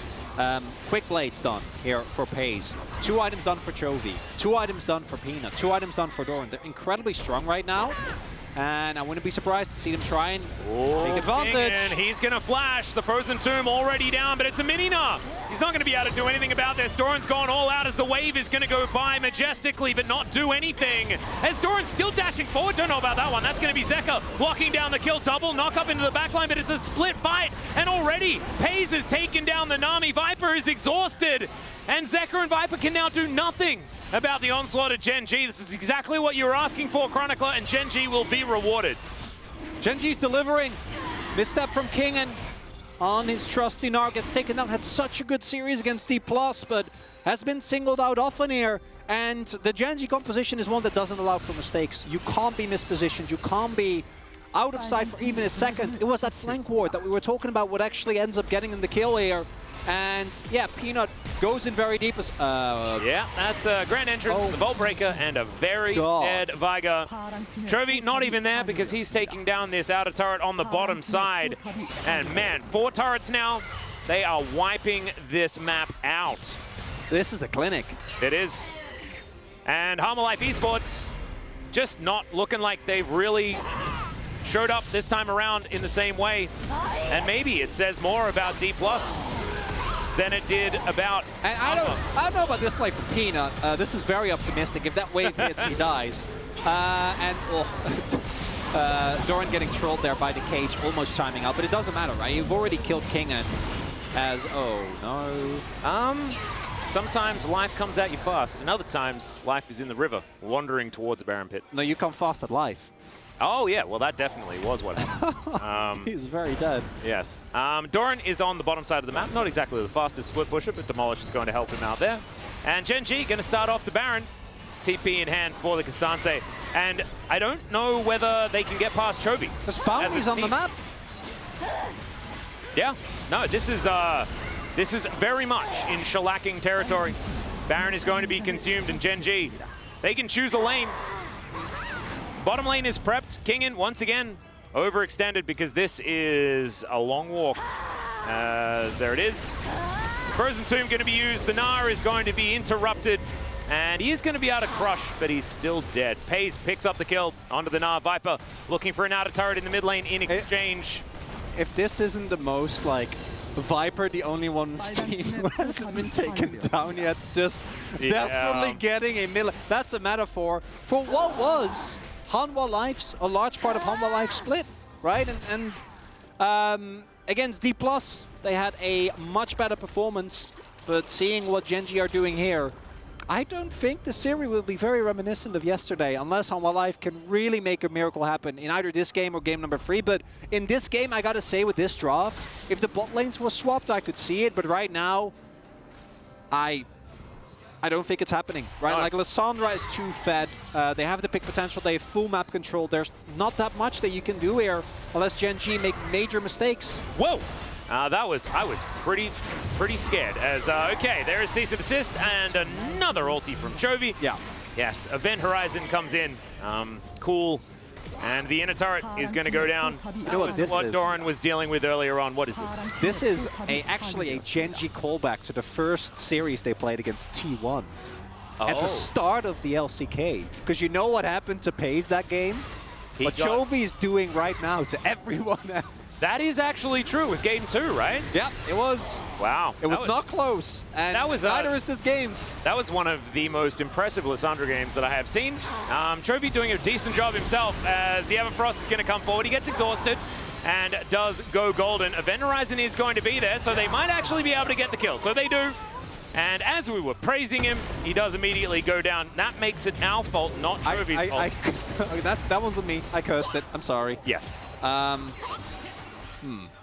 Well, I stand by my statement, Atlas. I think it's a fun, historical similarity. You stand by the statement. Just don't make the statement again. No, I won't. You know, Don't you that's worry. not very nice. Oh.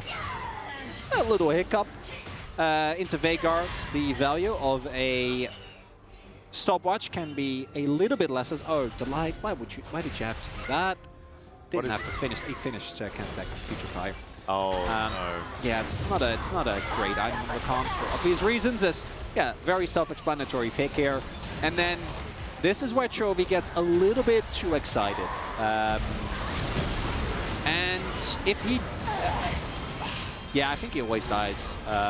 Maybe if he like bubbles, but then Zek has it in time, and then he can stopwatch the cage. His ult was like 3 seconds away from being up again. Yeah, he could have just waited and it would be. Yeah. I think, that, you know, sometimes you get that rush of blood and the casters are talking about you in a positive light and you're like, well, I'll just show them how good I am. And you go in. But that's the type of moments you need. If GENG make a couple more of those, there are options. Chovy immediately look at the spell book. It's like, not again. Not having that happen to me. I will not be Event Horizoned.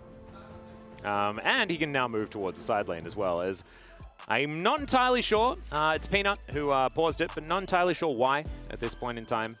Looks like a bit of a frame drop. So we're just going to make sure that everything's okay. This is often a turn it off and on again type situation.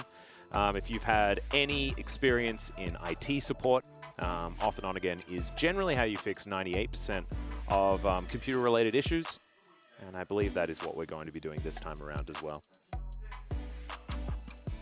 I gotta say, Atlas, that game number 1, I was like, okay, you know, that can happen. We saw it happen yesterday as well. But this game number 2 is giving me, is getting me a bit worried. Well, I mean, it's getting me a bit excited for what GENG are going to be able to do in their next matchup, right? Like, oh, I like that. This is I like that framing. This is what's really cool because we've seen GENG be able to overcome T1 in the past. That for example, one time last year. But T1 have looked so extraordinarily good this season. The best of 5 against KT, yeah, went to 5 games and it was a banger, but KT are also a very good team at the moment. And GENG going to have to, you know, shake it all off, and now with Pays as well, go up against the squad without, you know, the ruler effect, which was, I think, a massive reason why GENG were able to overcome T1 at the end of summer. It's a really, really cool thing to see GENG performing at this level with that matchup looming on the horizon if they do manage to pick up the win.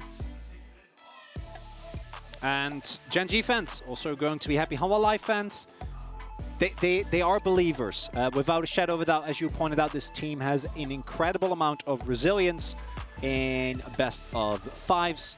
We have seen every world champion on that team was not expected. In different amounts, of course, but EDG wasn't really. Maybe they were the favorite in semis, but definitely not in finals. Well, I don't think EDG were expected to win from LCK fans and commentators, but I think for the rest of the world, they were. I feel like after the, because I remember the specifically because the semifinal between GENG and EDG did not look good, and the semifinal between T1 and Dom1 looked amazing. Yeah, true. It was a really high-level series, right? And I think that was why many people made jokes about, the real finals was in semis, when obviously that was a joke on the audience, because the real finals was EDG winning. Yeah. In an incredible 5-game series. And, well, I don't even have to mention last year. I assume everyone watched that. Yeah, it was pretty good. It was okay. Yeah, and also 5-game series. It's just been a lot of 5-game series with a lot of these players. But I think it was grueling for both teams, right? I mean, EDG did the 15 games through knockouts. Same thing happened for DRX as well. So that same gauntlet was run for all of the world champions on the Hanwha Life Esports roster. When push came to shove, they were able to pick up the win. Now, they're not out of it, right? They'll be facing off against KT in the lower bracket if they do lose here. But we're getting ahead of ourselves. This is only game number 2. GENG gonna have to win a whole extra game after this if they are going to make it towards the next winners match in the next round, meaning that they still have that backup, the ability to fight for a spot at MSI. Well, we just lost the soul, but that's not that big a deal because, well, it's Chemtech. Yeah, and also you want to get to an Elder Flip a little bit faster. Hey, there we go. We managed to get out this time. It's been a lot of Hanwha Life Esports players just kind of not being able to get out, as Clid waits for his Q cooldown before getting over the wall. I like that. And Hanwha now find themselves once again with no turrets outside of their base walls and just trying to hold on for dear life. And it's also, again, a GENG draft that is fairly short range, so they're going to rely on either diving, which into this comp, good luck. There is Gnar, Veigar, and Nami, so not going to be really able to do that. But if you get a Baron here, you're completely fine. And that's what I expect them to try and do. We are going to be up in about a minute. And there is also, of course, Elder, and if you time as well, you know, you take the Baron, you push down like a top inhib, it makes your setup for a subsequent Elder extremely easy, and with Elder, losing is very hard, particularly when you have a snowballing pick like Lissandra, who, once the first kill comes through, kind of runs over fights. Expect that to be the case here as well, and Home Alive, even on blue side, really struggling here in this best of 5, Atlas. Yeah, it's not really working. Whatever the game plan was, GENG had a better counter option available for themselves, and I was actually worried when I saw the Lissandra Cassante, just because when we've seen it picked in the past, obviously it's been working in scrims and things for a lot of teams. This is the first time that GENG have tried to employ it, but it did just look like it didn't have enough damage. They're not able to get themselves across the line, but with the way that they played the early game, with the snowball that was set up, it's really beautifully done. Okay, GENG with full control of the vision, and Delight able to get over towards his Xayah, without the event horizon ruining his day. Clid, is this the flank to end all flanks? Well, he chose himself, so no. Yeah, they have 0 map control. I don't think that they contest this Baron at all. Yeah, I think this this Baron is definitely going to GENG. There's not a lot of ability Safe bet. Yeah. And this is Home Life Esports, the calm before the storm. You know, like, I feel like it's what, Pippin and Gandalf looking out over Gondor, seeing the clouds in the horizon, knowing that, you know, you're going to have the battle scene that lasts for about 3 hours coming up immediately after. I gotta say, I actually like the Battle of Helm's Deep more. Really? Yeah. I guess, you know, it was orchestrated well, as Doran's going to get knocked up into the sky and taken out. So Zeka able to get a kill back for Home Life Esports. Chovy's made that play before, not going to follow the claw this time as Peanut gets himself out. Viper now looks for Chovy. He gets slowed down as now he dashes forward. Viper not able to get the extra auto onto Delight. But GENG, fresh off a Baron, not actually finding it as Viper is just playing so aggressively here. The Tidecaller's blessing as well is making things so difficult. Really enjoying how they're able to defend in that instance. But I think it's like kind of, 15 to 20 minutes too late? 30 minutes? It's a minus 500 Baron power play. You'll take that. If you can trade evenly and not lose any inhibs, I don't think the game's unwinnable. And if you do win this game, you are going to be feeling a lot better. As if I'm not mistaken, Doran did actually have, at the very least, I think he had like either Flash and or his Stoneblade available here. And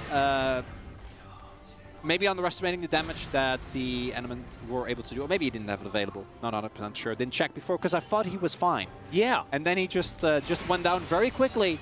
And in about a minute and a half, this Baron buff is going to wear out. And if you don't take an inhib, you can still set up for vision control, you can still choke out, and Home Alive are probably going to have to just run in blind and then die. Well, Delight is going to have to grand exit from that one. Peanut comes on over to clear out this control ward. Does manage to do so as the entirety of GENG are set up in the area. Yeah, they're just setting up for Elder. It looks like this Baron is kind of a bust. They lost a lot. Oh, absolutely. Off of that kill. Peanut going to continue to make things as dark as possible. Viper, man. He is unrelenting. Delight on vision here. Yeah.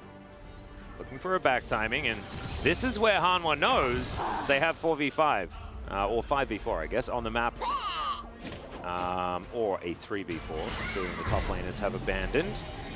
Reset time before the Elder does come up in 55 seconds. And still, full vision control available for GENG in this bottom side jungle.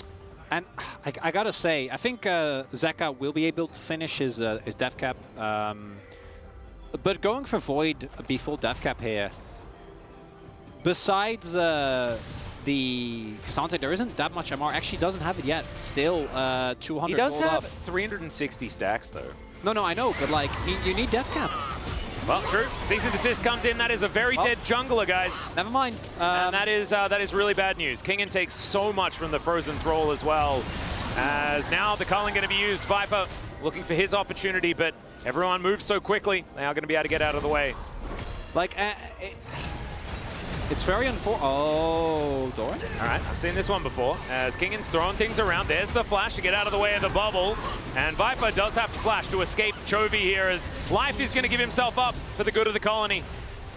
And GENG now with 2 picks on both of the utility champions on the side of Life Esports. This should mean that Elder is just freely collected by this squad, and they have just not let go of control of the entire series so far. In these first 2 games, it has been GENG just running the entire show. Yep, for the entire duration of both games. Yeah. And Elder gonna get picked up here now. Hopefully that will allow GENG to actually clean out the win here. Can be tough. But you also see, like, Life isn't losing because I do think that, like, diving against this team, hard engaging against this team is very hard. But when it comes as, oh, I love this. Yeah. Yeah, this is really, really good. Obviously, here, by waiting, you maximize the amount of overlap you're going to have with Baron and Elder. Yeah, right? So give it a little bit of time. Yeah, because they're not close. You have full control of the bot side jungle. And you're already able to move towards the top half of the map. Yeah, holding it for as long as possible, and there it is. Man, love that. You don't see optimizations like that very often. Really, really cool here. I think you only ever really see it when someone's about to respawn. Yeah, that is the only real time that you get to see it, instead of waiting to make sure that they can utilize it to get some push, and then go back and guarantee a Baron with the Elder. And as we see, they'll have a minute of time. A full minute with Exodia. That should be enough. I have a feeling that they didn't even really need the Baron. However, they are now going to make sure that playing by the book is the most guaranteed way to win that they can get. Because they did make a couple of hiccups, right? Like Chovy falling down, Doran finding a death there, but it's really, in the grand scheme of things, not going to affect the fact that I'm giving them at least an A+ for this performance in this game so far. What would you rather get, an A+ or an S-? An A+, absolutely. Because if I got an S-, I'd be wondering, like, why it isn't an S. Whereas if I got an A+, they're like, nice. I can just say there isn't an S. Okay, but there, in this hypothetical, there is an S, and you know it exists. No, but I don't have to explain to whoever I'm telling that I got an A+ that an S exists. There you go. It looks way better. Nice. Yeah. Well, Exodia getting drawn here. Yeah, just going to be picked up, and not a lot of response, much like the last time, is going to be available. Life sort of grasping at straws. There's just not a lot of options as far as what they can do. It's only really Viper that's capable of trying to do anything in this game, is what I've sort of noticed. GENG, we do have to go now. There's 40 seconds. Gotta pull the trigger somewhere. That's a choice. Well, Doran he is not very afraid. Peanut going to be clearing out control vision here towards his bottom side, as they are going to utilize these lanes, try and get something done. Event Horizon now on cooldown. That could be something they can use. And yeah, with this Elder still available, they are going to at least break open the base. Decker, I mean, what's the option? What are you supposed to do against this? As he just pulls him through the wall. It's a great double bubble, but I think I know what it means, and not a whole lot, as they take down the Gnar like he was nothing, like he was a paperweight. As Life now on his fountain, and GENG, they will obliterate Life Esports here in game number 2 and set themselves up for a very early match point in the best of 5. Looking like the most one-sided match in playoffs thus far. Yeah. Not what we expected, given how strong Life looked against D+. The KT Sandbox match was messy. KT was clearly the better team, but it was... At no point did it look this one-sided, I think. No. The only thing that comes closest was the first game that T1 played yesterday, but with how that series evolved, not the case. And in game number 1, it was all about the bottom lane. In game number 2, it was mid-jungle. Chovy and Peanut got Vi and Lissandra, a combination that made us like, ooh, are they going to play proactive? And then, oh boy, They did. And it's a combo that we've seen be unsuccessful recently as well, which really says even more to me about how GENG played this one out, because it is one of those compositions that relies on proactivity, something that we haven't seen leveraged all that effectively in high-pressure situations. And GENG did not care about that at all. They just followed their game plan and they played exceptionally well. Viper also, I mean, he did the best that he could, right? Did a lot of damage. He tried really hard, man. He did, but this game was about Chovy and it was about Peanut, and they just consumed the solo lanes in the jungle of Harmalife Esports. The bottom lane just did not have a lot of relevance. And I think in these last two games, we really have been provided with the reason why GENG is so scary. And it's because they can play through multiple different power points. As long as it's not top lane, they have win conditions absolutely everywhere. And even sometimes Dorian in teamfights does find the angles.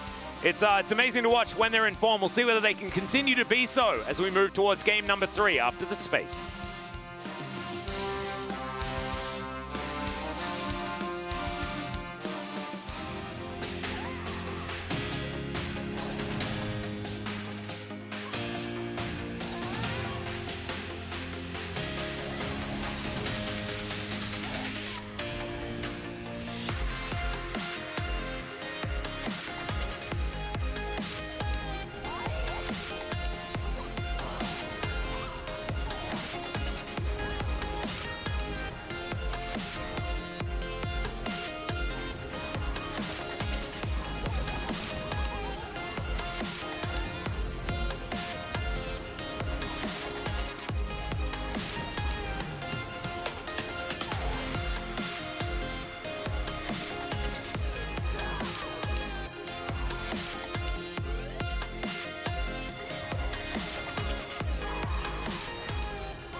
한번 배가 이뻐졌어. 아 이거 베이가 배가 볼 수 있는데 배가 어때? 배가 천천히 봐. 베이가 베이가 나이스. 애들 흥분하지 말고. 나를 꽂았어. 나를 잡았고. 오늘 높을. 나이스. 아 좋다. 한번 포기긴 한다. 잘했다. 아 너무 잘했는데 이거. 아 잘했다. 나이스. 가볍게. 좋았는데 지훈 씨. As Harmalife will elect to jump back onto the blue side once again. We've seen it pick up more victories so far these playoffs, but I don't think that it's really the thing. Side selection isn't really it for this series, because Harma just haven't looked as there on the Rift. GENG have had a game plan that they've played out beautifully. We heard the space talking about it. The fact that GENG just look like the team that know what they want to achieve with their drafts. The fist versus 5 fingers theory is a good one. As once again, Zeri Annie taken away. The Caitlyn still yet to be banned, but I have a feeling that it will still hit the ban list. And Varus left up and available. Sejuani was the other Harmalife Esports ban, which will now go through. Huh, Rakan. Yeah. I don't love the Rakan ban. I think Rakan, while definitely a strong pick, to me doesn't necessarily deserve this level of respect. I know Zai Rakan is a strong lane, but we've seen it be punished pretty consistently. A Varus first pick here seems like a no-brainer. And then GENG can go Sejuani Ashe. Yeah? To start it off, if they want to. Whoa. Why is Nami there? They can also go Kate Lux, but we have seen Kate Lux actually struggle against Varus and Karma, or Varus and Heimer. So I wouldn't be surprised if GENG don't want to go in that direction. I wouldn't even mind if GENG just pick topside and go for Ziggs. Again, like, I don't think Pei's Ziggs play was necessarily great, but, you know, he was still Ziggs, so he pressed R and then Varus died a whole bunch. Yeah. Wouldn't be opposed to that, but it's going to be Ashe. Why is there Nami under Viper? I don't know. What is she doing? What does it mean? She's sending a signal. Okay. But we will have the Ashe and the Jace locked in here. And the Jace has been a pick that has kind of been going under the radar. We have seen it used with great efficiency of... Ooh. This was the Peanut special, if he is going to go towards the tank Maokai, but no. It is just a hover for now. And Cliff, thinking about just heading back towards the Sejuani, not wanting to allow the Ashe Sejuani solo CC to come through there. And so, will it just be the bottom lane being locked down here? Could, of course, just be Varus Karma, something like that. Do you think that you need to lock in a support here? Well, the picks are going to get taken. Is it going to be the Jarvan again? That is a live special. That's one of the main things we've seen picked into this Ashe. Not going to be the case, though. The flex pick taken away here for GENG. Not going to give them access to that. As the Cassandra gets picked up, I assume, for Kingen. But at this point, I wouldn't even be surprised if Zaka ends up picking it. Yeah, as the Jace being flexed currently between Doran and Chovy as well. The Cassandra can sort of follow him around if it would like to. It's not my favorite matchup, but does tend to nullify as, okay, that's Pantheon.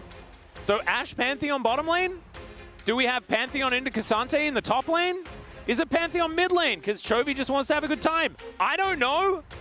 Is it? It might even be jungle? True. Okay, so hear me out. Pantheon did get some changes recently, and I actually do think that the pick is somewhat underrated, but it really matters where he ends up played. I think Pantheon support really shouldn't be good. I don't think it was supposed to be good when it was good. That is true, though. And you know, point and click CC against Varus can definitely be efficient here.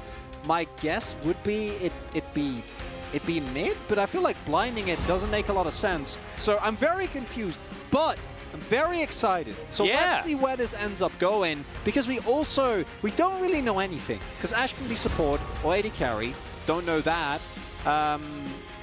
Jace can be in multiple lanes. Pantheon can still be in like 3 of them. And I'm not sure whether Pays was in the camp of the QMax Ashe that we have seen being played. Yeah. By a few of our players here, the LPL and Gumayushi.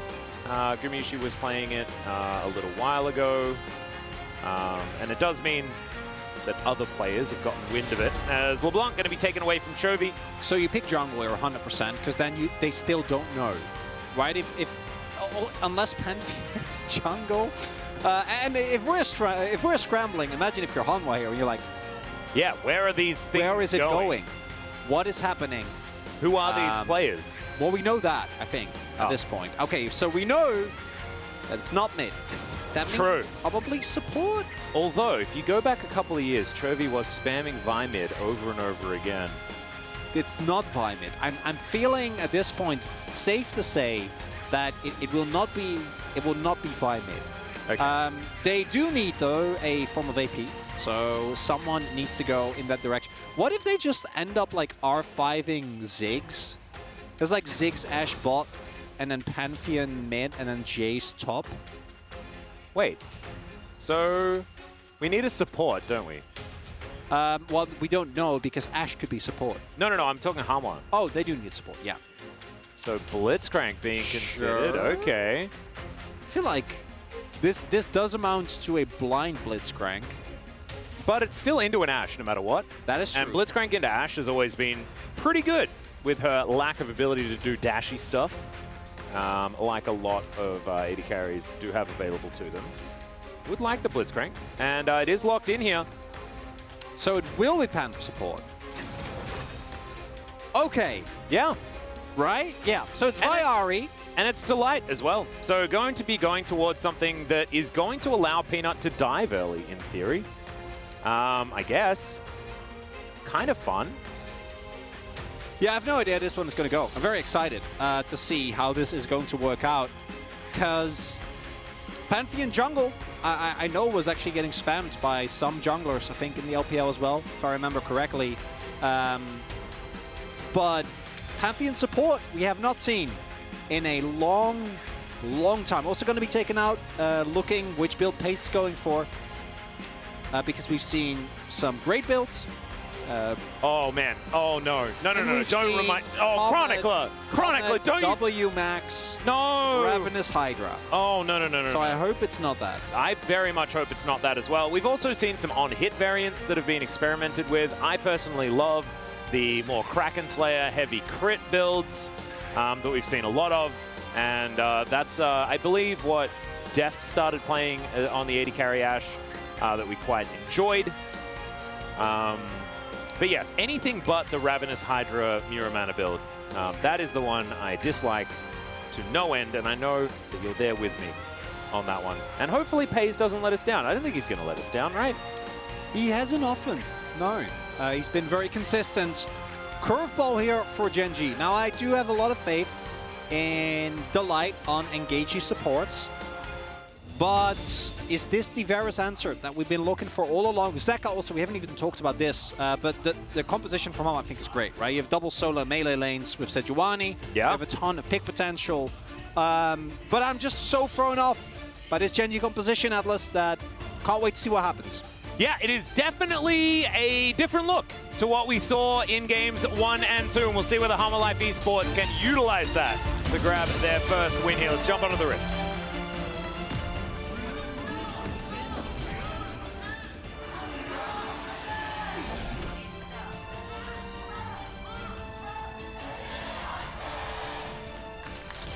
All right, here we are, ladies and gentlemen, and as you can see already, Pays and Delight with beautiful skin synergy. And I think that is like one of the main things when you're looking at a bottom lane, skin synergy.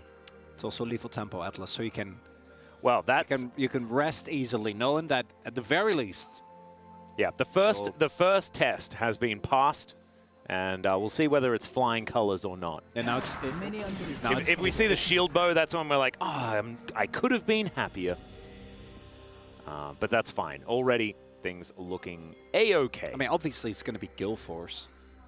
Because, you know, you're playing into Blitz and Yone and Sejuani. Yeah, I guess, you know. I wouldn't... I don't think it'll be. I hope not. I do just think that good old Kraken Slayer is a bit strong. But it does mean that Pays' positioning has to be fantastic. Blitzcrank can certainly throw some spanners in the works. Now let's see how Delight is going to be able to play this one out as well. Throwing sticks around in this lane. I do need to preface this game with the fact that I don't say Grand Starfall. I don't like it. I think Grand Skyfall is too cool, so I just still say it. So I'll probably say that by accident when the ult comes through. I do know that it's Grand Starfall. Yeah, we talked about this on the desk like yesterday. Yeah. Pretty extensively. I don't think it was on air. No, absolutely not. No, I'm just letting everyone know that we did discuss it. This is a discussion that we've had in the past, yeah. It has been ongoing. It's one of those things. As surprisingly, it is Delight's first pick of the Pantheon. And Kingen struggling here into the Jace in the early levels. No surprise. You haven't seen this in, like, what, 2 years? 2020? 2020, maybe like 2.5, because it'd be summer 2020? The Pantheon support? Yeah. Yeah, it's been a long time. I assume we'll probably get some word on that one. Who do you think played it last? Was it Beryl? Yeah, it was Beryl. I'm defaulting to Beryl because, you know. He was the Panth guy. He was that guy. He liked playing it. As Chovy has the wave in a pretty nice spot here, up against Zeka's Yone. See whether Zeka can actually get over and grab this. He does unbind the soul. Should mean the cannon. The cannon is going to be guarded. Nicely done. Oh, but Chovy is going for Electrocutor. I actually really like that. He went for Spellbook last game, utilized the utility pretty well, but Electrocute, very, very different level of power, type of power as well. Obviously, you're going to be less versatile. But into the enemy comp, I do really like it, giving himself a ton more assassination potential. That's something that made a big difference in the previous game. Him being able to snowball the map with Peanut as Clid. I'd be thinking towards a bot lane gank. We do see Pays and Delight really playing it very safe and actually going to move over, I think, to secure this for Peanut, I assume? Or just to secure it for themselves, just to get vision in the river. No, with Peanut's movement. Gonna assume this? No? Okay, I'm gonna pick it up. Yeah. And now Viper, who is just holding the wave towards his turret, should be able to even out this CS number that we're seeing. He has gone for the lethality version of the Varus as well, as Peanut moves in here. Will this be a first blood that they can collect, or can Clid grab one first, or at least a flash out of Chovy? I don't really see them killing the Ahri here from full health. Zeka going to get a bit of a knock-up. Delight puts up the shield. And everything should be fine here in this lane. And a hook land. Really big here. Yeah, I think that part of the reason why Pace and Light roamed over because they didn't know where Clid was, and they the wave was pushing away from them, so they were able to get a crab to kind of equalize the CS. But then here they were denied the crash again. Hook is going to connect, but the shield goes up. And yeah, Spartan pretty good at the good old defensive play here. Yeah, that's one thing I was kind of surprised about with the Blitzcrank. Like, obviously, Hook and Ashe is amazing, but up until like later stages, when you get to the post-laning phase, I don't think that the Pantheon is really going to care. Peanut going to use the on-hit health damage from his W to start up a very early Drake here, pre-first back as well. And if all you pay is Raptors, and be feeling good about that trade is, Zeka is threatening a little bit here. Yeah, he's actually going to rotate over to see whether he can bother Peanut. The Soul was unbound, but Peanut is still going to have to give this one up as information was given. And Clid going to move on over, and actually, no reset going to be available. This is a big one. First Drake, and Hanwha coming on over with a Sejuani to steal it away. When was the last time we saw that happen, Chronicler? Really good game sims there from Zeka. Able to, very early on here, get his team a lead as... Another hook is going to come in. Arctic Assault comes down as well. The Delight lit on fire and will be destroyed. Hanwha grabbed themselves first blood as well, and I feel like this is the first time they've done anything in an early game, even remotely, proactively. Better late than never, I guess. GENG getting completely thrown off by Zeka there. Zeka has the earlier back as a result. Okay, he's going to ult onto Trophy here as well. Gets his Spirit Rush out. And that is going to delay him as well, so nicely done. What is early look here from Hanwha. It's like Hanwha, like, they keep backing into the room, and then their backs hit the wall, and they're like, oh, I know where I am now. And then they've been grounded, they've figured it all out. That's when they can start playing. Maybe that's something to be said about it. Or maybe it's that GENG's composition is super weird, and they maybe have less of a plan as they've had in the last couple of games. Yeah, this Pantheon really threw me in draft, and so far, not sure. Pace is going for the on-hit variety of Ashe here. Picked up the early still caps, and clearly going for shield though. Peanut doesn't have Smite, and Clid does. Like, Peanut has, at this point, wasted about, like, I want to say a minute. Well, Charm is going to come forward. His life doesn't pick the juke. And Chovy is going to be absolutely fine. So, last time we saw Pantheon support was actually last summer by Carrier. Aha. That's a lot faster than I was thinking. Yeah, me too. As that cannon also not going to be consumed there by Viper. So, GENG well and truly back in the lead. As it's only 500 gold. So, we're singing the praises of Hanwha Life Esports mainly because they're actually doing stuff, making plays at the beginning of this game, right? And that is so much better than what we've seen throughout this series. Is Peanut not going to get permanently frosted, but will lose his chickens, even though they do have some patience issues. Zeka taking a lot of damage here, but nothing to be too worried about. Doran hit by a Q. Kingen going to deter him from the overextension. As Clid looking to start off Shelly. Everything coming up Hanwha so far. GENG still in it when it comes to gold and things like that, though. Are going to see Doran is aware that this is happening, and GENG should be able to trade here. Zeka doesn't have TP, so at the very least they'll be able to get a plate in mid as all. All right, Viper going to get stunned up, does have to flash. Chains of Corruption goes wide.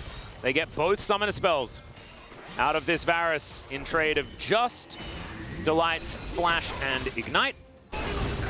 As Q going to connect there is now an all-out being utilized here by Kingen.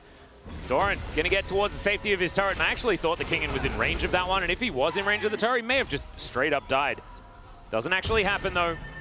He is going to be able to get the shove towards this one. Doran is looking to try and lock down as many minions as he can, as Kingen, he knows the Doran doesn't have teleport, so he's going to lose out on a lot of this. Peanut and Delight moving on up as, oh man, he even manages to get the cannon. What a win. Yeah, I feel like King probably could have prevented that, but Doran actually going to be let off the hook a little. Oh, this is bait.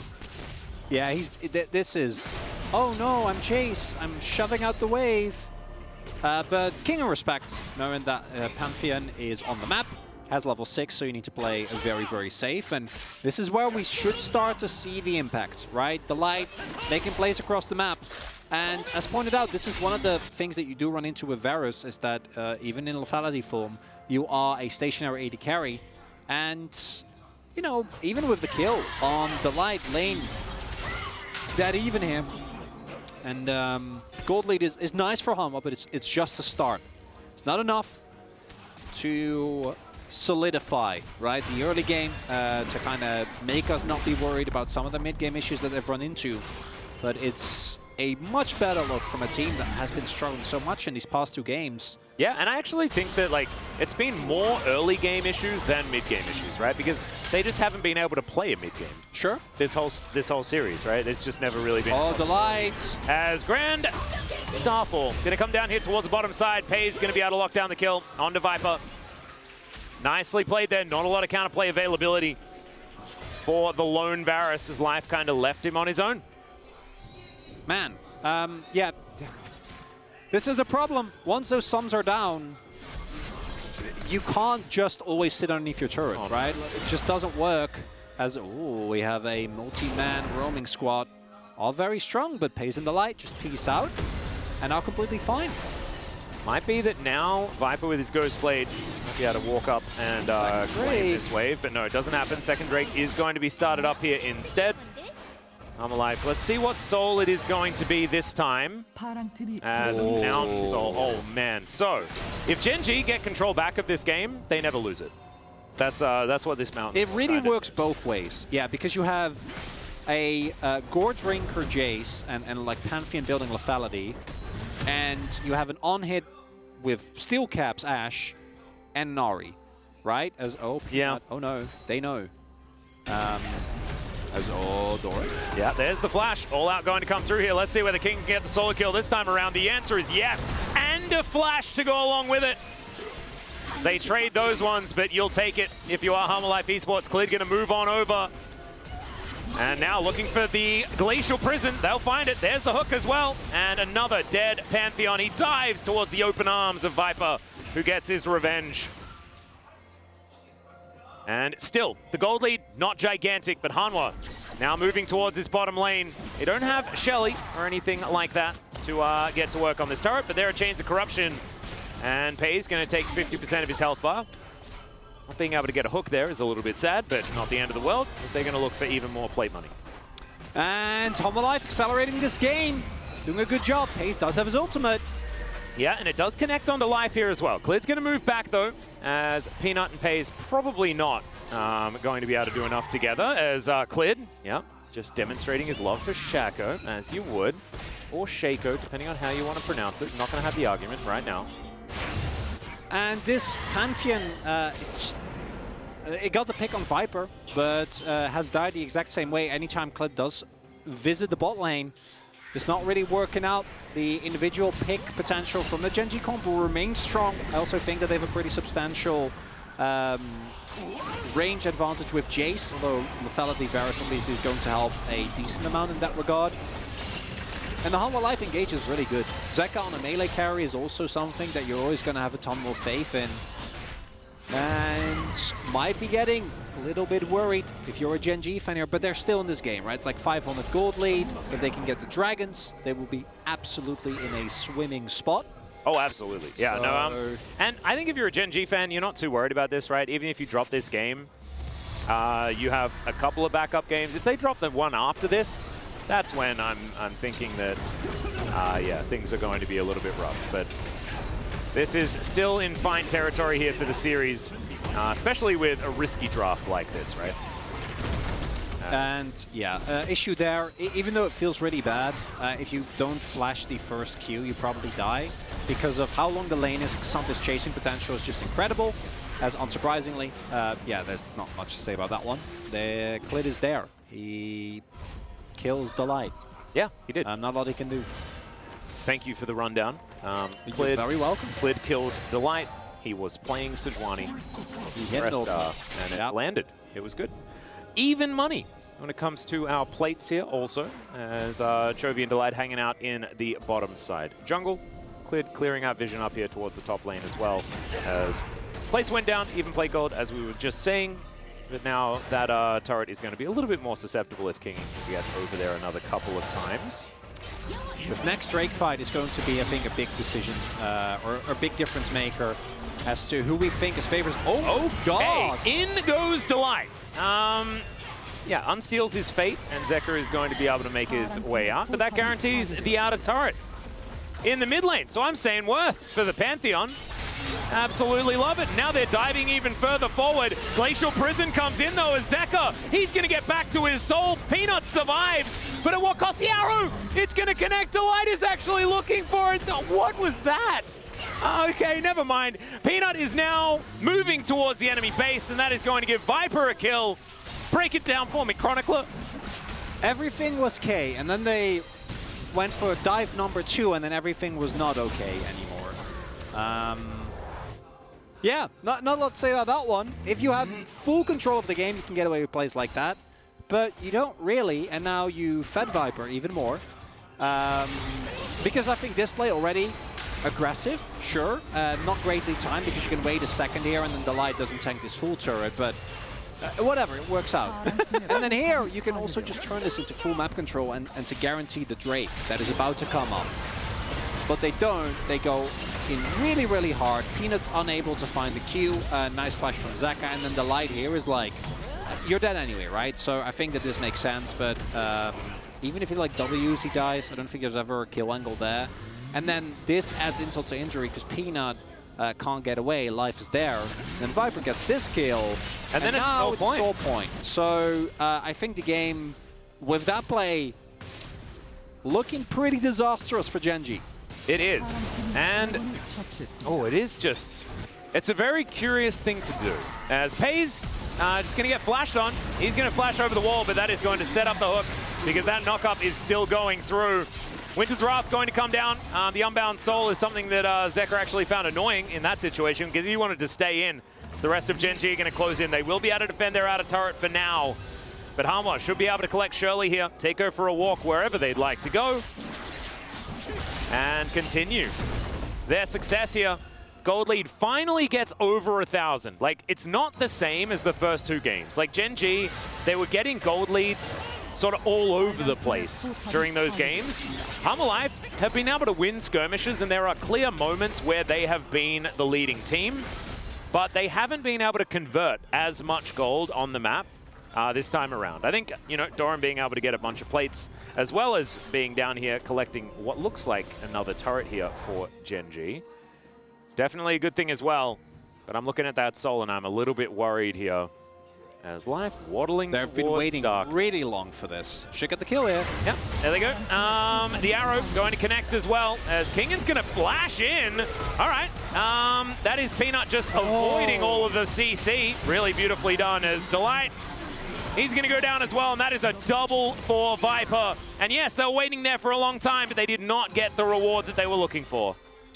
No. Did he cease and desist so that the all-out didn't actually do anything, and then like a nothing Cassante was just choke slammed? Yeah, it was really well done, because you become unstoppable, right? So that was really cute. Pace, yeah, unfortunately, gonna have to preemptively flash there, and then Life still as is, and he might still hook you, you might still die, but if you wait, you're always dying. As a bot lane, flash forced as well here, and things are kind of falling apart. GENG is hard forcing plays, but this time they don't have the leads to really back it up, and it is backfiring repeatedly here. The Pantheon Gambit not working out too well. Delight 0-4 at the moment. And Clid doing some, I like to call this cuzzing. He is just cuzzing in the enemy jungle, where you just walk forwards as Sejuani and take damage as often as you can. Look at him, doing such a great job taking all of this damage. GENG has 3 people and not going to go too far in because, of course, a lot of darkness around this map. As Doran taking a lot of damage here from Zeker as well. He can unbind the soul as the hook is barely going to miss. Oh, Doran, lucky to live another day, but he will do so. Good movement, and it's going to keep him alive. And the only reason why I think this game is still within reach is because GENG actually have been trading well on the cross map. They've still been CSing very well, right? Look at top side. Even Pays is able to keep parity as Zeka is probably just going to be able... don't have Hawkshot? I think he's... Yeah, he's just going to be fine. He's just fine, yeah. Yeah. Huh. Okay. Well, yeah, control ward going to be cleared out. But as I was saying, that's why I think the game isn't fully done yet, but it's a very highly favorable situation for Life because they still skill really well. You have an incredibly fat lethality versus... Oh, Doran, he doesn't have flash. All right, can he escape it this time around? Zeka says no. He's just going to land the ultimate. Viper's going to come through and says, that was all mine.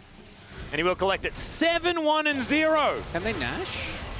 Well, they're on the wrong side of the map, but I think after a bit of a walk, they... I actually thought GENG might like pull the trigger on it, but it is at 20 minutes, right? But because everyone on the Hanwha Life side team was bot side, definitely can't now. So they have enough damage.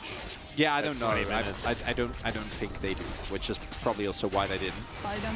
GENG gonna get a consolation prize. Oh, now Hanwha is on their way. Do they know? Well, that ward didn't actually spot them out, as all of GENG are looking to catch out Life. They will be able to do it. And that is Chovy grabbing that kill. Peanuts flashing towards Viper. The arrow will immediately be cleansed. There's the cease and desist and the teleport to come back through from Doran. He'll flame the shutdown. And now GENG. I think maybe they do have the damage for Baron with an alive Jace. And what started out is just them trying to cross-map after their bot side got blown up. Turned into 2 picks. Both the bot laners dead. Viper incredibly fed, gone. This is optimistic. They could have gone for Drake, but they're going for the Hail Mary here. It's just a flip. They should still be able to get this one done. Zeka is the scariest part of this, but he immediately gets charmed. He's going to be exhausted. They focus him down, and now it is just tanks. Kingin, can you be the hero? He does manage to bring Delight over, but he's been a sacrificial lamb this whole time. Yeah. And now the Baron is still up and available. Chovy gonna take so much damage. I mean, Klid's actually doing damage here. What? That was nuts. Winter's Wrath did a whole bunch of work. And there is the counter throw from GENG. Oh, GENG, you could have gone for Drake. I think if you go for Drake there, you always get it, but they try and go for the high value play. They try and flip the game. Well, they did, and it didn't work out. As after this, you see the entirety of GENG move into the enemy jungle to take a little bit of... the counter throw? Is it happening? No, oh my god, Light can ult in. Yeah, the arrow is going to connect there as well, as Life is going to go down. Chovy is also going to die. Oh my god! And they saved the Baron. And Hanwha Life also should have gone for Drake! Someone should go for Drake, for goodness sake. Yeah. Oh my god. Maybe they want to delay Elder. So this part was great. Like, I love this play here. Obviously, this flash from Peanut is unfortunate, but Pace has been on point with these arrows, and they get the kill on Viper and Life. And Life is good. Everything's okay. Well, Life is having a rough one, actually. Well, he definitely is, yeah. It's not been his series. Oh, okay, now we're going to set up for a 5v5. So it is a 5 versus 4 for the time being. Do you know what I think it is? They're just going to give Soul. No, actually, Delight has ult. I think that dragons are majestic beasts, and therefore you have to gentleman's agreement. They can't contest this. It has to be a steal. Peanut doesn't have flash. Yeah, should never be able to make this. No, that's going to be it. So that is Mountain Soul. And so they managed to do that. That one's absolutely fine. And now, the Baron shenanigans can continue. Well, so much of the composition for GENG doesn't work now anymore because a lot of it is reliant on either poking, which no, or getting an individual pick, which also no. Like, you can't pick people off, really. Well, let's see what Chovy can do here. He's throwing trying. hearts around. But Hanwha just standing as a group, and with this Mountain Soul, they are just feeling very formidable. They can just keep shoving. Yeah, Doran going for the base race on the Jace. And Jace is a base race champion. Also rhymes with base race, which is fantastic. Base Inhibitor race going to go Jace. down. Base race Jace, that should be the next skin. To come through, like a speed racer type skin for Jace, base race Jace. Kind of love it. Oh my god, Peanut. Well, he's going for a Klid-esque flank. Yeah, but they're not going for Dragon. Oh, they know that. Oh. Okay, they know that they're backing. Okay, but now Peanut is also spotted. So, okay, he gets out. Everything is okay. Everything's K. Everything's fine. They do manage to get inner turret and most of an inhibitor turret, so actually pretty good news here for GENG. But they do lose an inhibitor turret, and inner turret in response. So Hey, it's mid-in. That one doesn't matter. Yes. But what does matter is that they are decently behind in items, and more importantly, there is a Cassante, a Yone with BT, and a Sejuani on the enemy team. And they have a Mountain Soul. And Mountain Soul is really, really, really good into single target, pick, and poke. Yeah. Which is the entirety of GENG's and sort of like team fighting. But yeah, it's incredibly strong in general. But you still, you know, you have to kind of respect. So GENG is just, this is the rest of their game plan. They're just going to keep sitting in brushes and hoping someone walks in while the rest of the team is not around. And Got then, it. hopefully you can blow them up before you lose the game. And while 4 people do that, Doran Is split, takes is structures. base race Jace, yes. Yeah. That's it. And for Hanwha, just force a fight or, you know, take Nash. Your engage is incredible. You have a really good pick. You have a Mountain Soul. Don't let it come to Elder Flip is all I ask. Don't do that. Don't flip the objective. Just start it and then fight. Because your fight should be very, very strong. Ooh. Look at that. Zeka Does almost lost one of his shields. Which shield do you lose first? The Bloodthirster shield or the Mountain Soul shield? As Pays might lose his life. That would be suboptimal. Clear just going to walk after him. Going to be able to lock him down with the Permafrost. That gets the cleanse. The hook goes somewhere. He managed to get the summoner spell. Holds on to his flash though. Although it's going to be worse. Yeah, exactly. Oh, God. Oh, Viper. He is chunking people. Yeah, it does a lot of damage. And There it is. Yes, very good. Start it up. they will. And the rest of Hanwha can actually just stand out of the pit. Zeka and Kingen very happy to tank this one up for as long as they would like to. Hawk shot. All right, Pays also has an arrow for getting towards this pit as well, as Arctic Assault is going to interrupt. Oh no, Chovy already out of the fight. The ult's going to come through. That is going to be both solo lanes just dead. Hanwha not giving any options to GENG around the Baron pit this time. Perfect. Love to see it. Home alive, finally coming alive here, Atlas, in this third game. Textbook. Maybe the download is complete. Maybe, unfortunately, they were, you know, on their modem was playing up in the first couple. I wouldn't go that far. I think GENG was up 2-0. I was like, hey, what if we tried something that we've, I assume, been scrimming? Hey, see man. how it works. Giving Hanwha Life Esports an inch, that is a very, very risky thing to do. Yeah, in a best of 5. You know,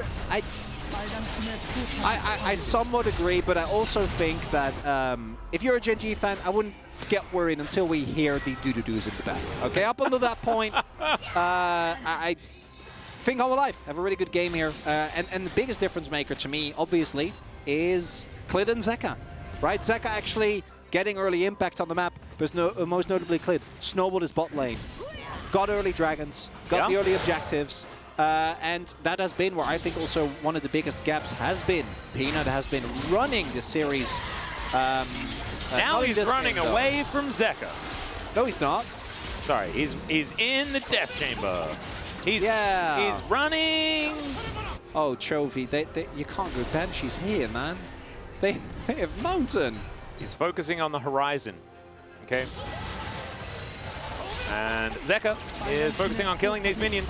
Charm is going to frustrate him for a moment, but Hanwha, with this Baron, going to move towards all of the inhibitor turrets and also try and take themselves down a Jace. They will be able to collect him.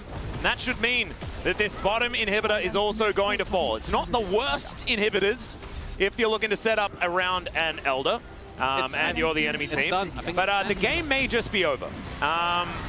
Which would also be bad, because it means that you can't even flip for it. Kingen's flashing in, looking for an opportunity, maybe overextended. The all-out comes in, and the Fountain will murder the Cassante. Delight immediately dies, but of course, that's kind of what's supposed to happen, as it's a massive knock-up from Zeka. That, I think, will confirm his POG, as Peanut looks to escape out the front door, and it's not going to work. Clid flashing after Chovy, won't find the knock-up.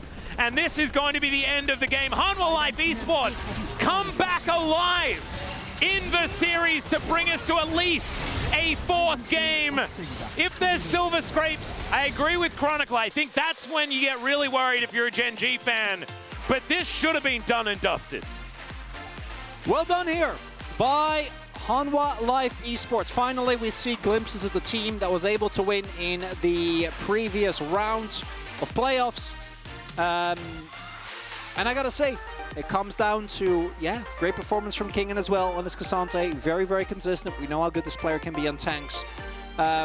Combined with Clit, to me, I wanted to give it to Zaka, but I think the way that Clit snowballed bot lane as well, taking away one of the big win conditions, putting this Pantheon on the back foot, because clearly Pantheon support, when ahead, can be very oppressive, but in this game, it just died like a lot. Didn't work out even remotely, and I don't think we're going to be seeing that one again in playoffs. And the early Dragons started stacking some of the calls by GENG, those aggressive calls, those kind of knife's edge moments. None of them worked out in this game. And then once they got behind, we do know Hanwha from ahead, amazing team. Yeah, because they just don't often get ahead, right? They need to capitalize on overly aggressive plays from their opposition generally. They were able to rely on D+ Kia for that the majority of the time in that series. This time around, though, the first two games, GENG just didn't give them any windows. This time around, they did. It was an eclectic draft. They were on the red side as well. And now, Hanwha, to bring us towards our second dose of silver scrapes this weekend, they need to win on the red side as well. Hanwha Life Esports fans, you're going to have to give them all of your energy, though, because this will be a difficult one. We're going to a short break. When we get back, the Space and the fourth game of the series.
끝. 너플. 딱 봐야 돼, 이거. 라임부터 야, 와봐. 뭐야? 아, 일단 트링 죽었어요, 형들. 애쉬 너플. 바이 너플. 끝내자. 나왔어요. 에이 따라야 돼. 여유 있게 해도 끝내. 마지막에 떠져서 망할 뻔했노. 괜찮아? 너무 신내지 마. 가보자. 집중하자. 나이스. 네, 다음 경기 잘하자. 보자 이거. 나 큐플 할게. 너플이야. 맞았다. 나이스. 다음 경기 잘하자. 잘 시간이야. And still, GENG with that Baron play, or rather what happened before that, was still almost able... The counter throw, the counter throw. Well, somewhere in the middle there, yeah, right. was still able to almost bring it back. So I'm gonna slow down, I'm gonna calm myself, and I'm gonna see what happens in this draft. But we go to game 5. I think your waters might be feasting tonight, my friend, as we are going to see GENG now on blue side. Should also be big. The Varus going to get taken away as well. And Hanwha Life going to be feeling forced to ban away Zeri. There we go. Ooh, okay. So here is the adaptation in the draft that the desk was calling for. Cassante, first pick. And now, Hanwha Life Esports, do they fall into the Ashe trap? Do they elect instead to just get powerful solo lanes? And I actually honestly think Sejuani Yone is actually just a really good first 2 picks. But Xayah will be picked up instead. So sort of the tier list approach to the bottom side of the map with no Zeri or Lucian. Xayah feels a lot better, as Aphelios was a ban that Hanwha Life Esports were putting down off the rip, honestly, on the blue side. So Felios Thresh is going to come through here into the Zaya Rakan. Pretty face up on Humble Life Esports' side, but I like this more. Same. We prefer this. We know that Life is very good on both these two champions. It's not like his Rakan is a slouch, but I really like the Blitzcrank into Thresh for many a reason. This is also new and improved Thresh with an incredible amount of Qs that he has available in the fight. And Humble Life, the reason why I'm a little worried is because this is looking a lot like the drafting game number 1 and 2. Yes, this has a lot of power. Yes, you got great team fighting, but I need to see a proactive mid lane here for Zeka, because the cast talked about it a little bit as well. We did during the, or the desk rather, we talked about it during the cast for a bit. Zeka actually making moves on the map was what stopped that early dragon. It was what set up the bait in mid. It's what got the snowball rolling. And if it's there's a Yone ban, GENG clearly agree. And I think that's an amazing choice. I think they need to ban Gragas. I think if Hanwha just like R4 and 5, Gragas, Yasuo, it's kind of like over. Especially now that Zeka knows that you need to click on the champion with your ultimate. Yeah, imagine winning a game against D+ while not knowing that. That could never happen, right? I know. I have a feeling that he might have been a little bit facetious. I hope he was a bit facetious. I don't think he was. I know. That's what I'm afraid of. Well, that's what makes it funnier. This man should not have this much power. All right, Hanwha. Will they just... I really want to see the Gragas locked in. Just because it is so flexible, and we are going to at least get it hovered for now. I think it makes sense. What I'm worried about is GENG, at least isn't here, but what you can do is you can go like Renekton, Nidalee, or Gnar, and then Nidalee. Yeah. Not Gnar. I hate Gnar Nidalee.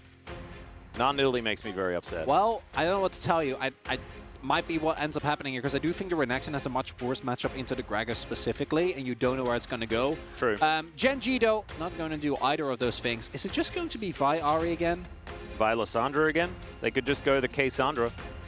Use a Felios as the win condition this time. I'd say Ahri, because I think that the Lissandra does have a much tougher time into the... I love that. Into Zaya, especially. LeBlanc into Yasuo? Specifically? That's... You're ready. I am ready. Does he give it another whirl, is the question. Because there are a lot of knockups. It is going to be the Lissandra consideration instead. Does kind of go against what Zeka has been good at, which makes me less excited, as Gragas for Zeka, so that's still melee, and they are going to take away the Gnar. So Gragas should be able to survive at least into LeBlanc, but this is not quite as inspiring as what I had in mind. No, I know, because the Yasuo with Rakan and Gragas actually amazing, but I think the mid lane matchup might have deterred them from that one. And it's going to be the Gnar. Gnar and Cassante, we know, can go either way, is favored for Gnar, but not to the point where we should expect Doran to really struggle. And we again have Peanut and Chovy on a mid-jungle duo with a lot of agency. Pays on one of his most comfortable picks here, with that Aphelios locked in. And on Life, that's not a lot of range. If you get to the late game, if this Aphelios gets fed, I'm very worried, and this is feeling a lot more like some of the earlier games in this series, Atlas, where I'm looking at the Hanwha draft, like if you can get to like 20 minutes and it's even, you're having a bad time. Well, we'll have to see.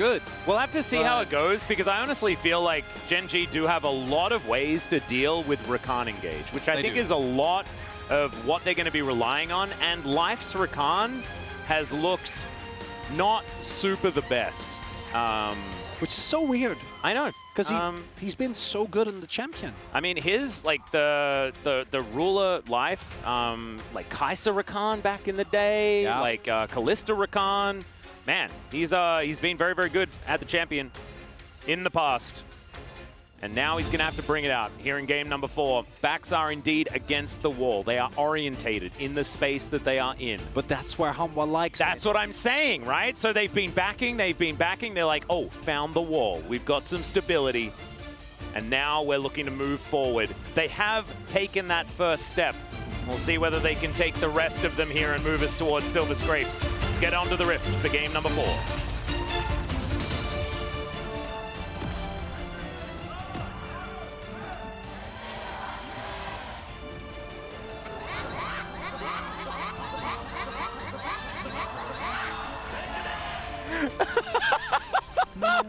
Oh man, Nara is just a very strange thing. As we've got an angry bee, and Chovy was just having a little bit of a cry, and then he gets a little bit confused. Why are you being so aggressive there, Zeka? No, I think he got hit by a Q or something. Already chunked him a little bit. Yeah, and so Zeka got angry bee. And I look, I didn't understand that was the context. I thought it was like just off the rip, I'm just going to angry bee at you. I think that's overly aggressive. But if he did get hit by an ability and then angry bead, absolutely that fine. makes it okay. No, it really does. That's sort of the etiquette of the emote game at level 1. As Zeka can see him, and it was a distortion onto his face. As he's going to be able to hop back and get himself the ward. Nicely done. Going to be aware of where the opponent is starting. Opposite sides of the jungle here, and would expect Paze and the Light to play very aggressive early on here. The Glacial Augment on the Fresh, no shocking turn of events there. And this is the game where either GENG punch themselves a ticket to the winner finals, or Humble Life force me to open my eyes and look at my hands, which might very well happen. I think the team fighting power that this composition has is amazing. We've seen T1 come back with a very similar composition, the Gragas, the Xayah, the Rakan, right? Yeah. Against a KT that was dunking on them. But given how the series has gone, I really appreciated a Humble Life draft that had a lot more agency, and I think now on red side they often default back to this, which is a lot more of the hang back, you know, and if we see a great opportunity, we might go for it. Well, I mean, I'd almost counter that, and I got a weird reason for it, right? Hit me. I feel like the reason Hanwha won Game 3 was because GENG had too much agency and used too much of it.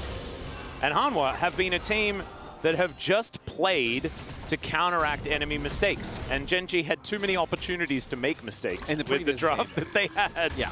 I don't know whether that's the case in this particular game, but we'll see whether Hanwha have enough tools now to make it happen. Because, man, like, you get yourself into a late game, like, skirmish or team fight around a Drake, and you have so many playmaking avenues, right? Like, there is Nah, there is who doesn't have to worry about Talia for the engage. You've got Gragas to set things up. You've even got Sejuani. You've got Rakan. Like, there are a million different ways to make things happen, as Chovy is going to take Zeka for a walk, and Zeka is just going to accept it. And does find a nice little trade there. As GENG push the wave in on the bottom side, Peanut turns up. And both junglers hanging out here bottom side. Peanut should be able to grab himself this Rift Scuttler. As Clid going to go for a bit of a back and return towards, I'd assume, the top side to collect a Rift Scuttle of his own. Especially with the fact that, oh, Peanut actually doesn't sweep that out. So full information now given as to the location of the jungler as he goes home. So that's certainly good news for Hanwha Life Esports here in this early stage. But of course, no skin off the noses of GENG. Yeah, my expectation is that we're really going to see this game accelerate when we get to the first objectives. That's why I think that the individual pick potential that GENG has is extremely valuable, and Hanwha Life, I think, gets like one bad team fight is, oh, Doran might be in trouble here. They did have a ward, so he knows very well that Clid's on top side, and it also means the Light and Pace can go in a little bit deeper here, but sums are available for Viper and Life. I don't know if they can get a lot done here, even with Lantern. Delight could definitely start something up. Is it a flash play angle is the question as Life. Oh no, the hook is going to connect there. The Lantern goes down. Battle Dance is pretty powerful. And Peanut is just going to have to vacate. He does help deal with the minion wave on his way out. But Life not having to actually use anything there. That is a great sign here for Hanwha Life Esports. So, yeah, so the trade is really good for Hanwha Life when it comes to the summoners. But the wave state might be a bit rough here if Paze and the Light can keep it shoving into them. Although I think Viper and Life with Cliddles in the general vicinity not going to feel too bad. So nice early pressure absorption here to come through from the Hanwha Life bot lane. Yeah, and we do have to remind everyone, you mentioned this already, Paze Aphelios. I believe when he came into the LCK, it was double the most played of his second highest. Like, he played the majority of his professional games on this Aphelios. It was one of his best, I believe, over a 60% win rate or something like that. Yeah, and Atlas, you've casted the GENG team in Challengers this split. I have. They have been pretty. They've been pretty quid. They've been. Yeah, they haven't been that great because they're missing specifically this player Peanut now on the top half of the map. Yeah, Kingin trying to charge up that Nabar as the all-out does come through. There's the hop from Kingin. Klid's going to turn up, and it's a disaster for GENG. Or is it? Let's see what they can do. There's the Gnar into the wall. The wallop's going to come down to follow it up. Peanut should be dying as Doran's actually kind of popping off. Klid's going to need to find the permafrost, and he does. Peanut's the one to escape. Klid throws out the happy bee. And Hunt, oh man, look at you. What? How are your hands? Chronicler, I think that you owe Harmer Life Esports an inspection of your hands. Not yet. Not yet. I'm holding off until the game is won, Atlas. I think I mean, isn't a 4-1 still kind of a game? Like, a 3-1, it's 2-1, like 3-1 outcome. Is it a series? I'm seeing hair bet. No, I'm not doing a hair bet, G-Son. If you don't know for 100% where the enemy is, you can't go for this. Kingin also has his Narma almost available, and frankly, Peanut should have died. Yes. Right? Like, he barely stays alive here. I think Klid cancels the auto. I'm not sure why else Peanut would be able to get out there. And the fact that the play didn't even... It wasn't even as bad as it could have been. Yeah. Right? Like, that could have been way worse. If they double, then I'm looking at my hands, okay? But they don't. So, it's not a full disaster yet, but these are exactly the type of plays that we saw GENG make in the previous game that backfired heavily and left them scrambling as Harmer Life picked up all the pieces beautifully. Doran still with some control of this lane, as we can see. Ahead in CS, although that will be evened out. It's bottom side of the map, still just fine for both sides. Of course, scaling available for both the Aphelios and the Xayah. But I think I like Xayah in this composition quite a lot. And I think a lot will hinge on how Delight is able to orchestrate the beginning of a lot of these plays as he flash plays to look for Viper. There is the Featherstorm that they will collect using just a hook and an ignite. Really nicely done here from Delight. Yeah, Delight. I am unintentional. Yeah, Delight now going to with Justice Flash, put Viper, or Flash and Ignite rather, put Viper on the back foot. And yeah, you're getting Herald, but we've seen this is a classic right here. We've seen this one countless times. Oh, you go for Herald, that's cool. Our jungler is going to walk near bot lane, and we have Crescendum. Yeah. So CU trades better now, and I can assure you, it's this guy. Yeah, I think Pays will at least be able to get a couple of plates. Is that a third? God. Yes, it is.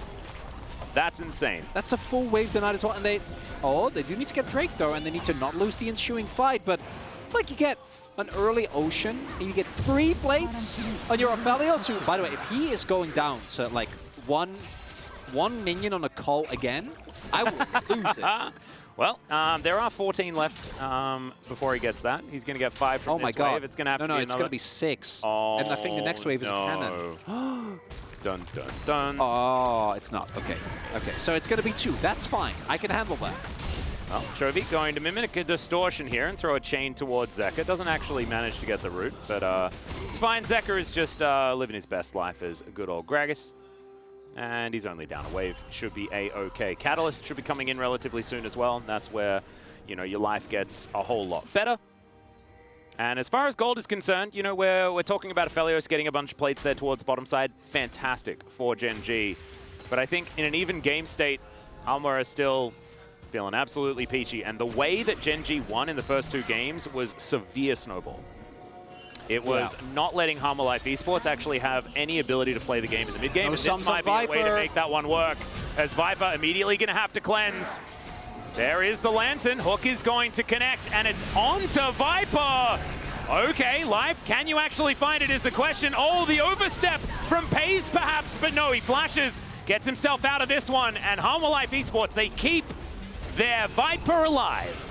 And as I say, no sums, Viper cleanses, so egg on my face for that one. No flash, though. But I I didn't have flash and Featherstorm, so I got carried away. But more importantly, cleanse now taken, and even though they don't end up getting the kill, that is again going to be a lead for the bot lane here for GENG. So we're accelerating pace, and I really like the Humble Life composition when it comes to late game, but I do think with like LeBlanc and Aphelios, you can never be counted out. Oh, absolutely, yeah. Amount of aggressive pressure that I expect Chovy to have into a team that, like, how do you actually deal with Chovy jumping in?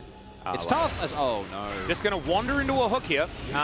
Nice play there from Delight as well, as Life going to be told to cease trying to escape.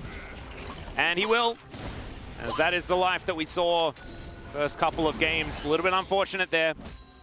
Greedily looking for vision.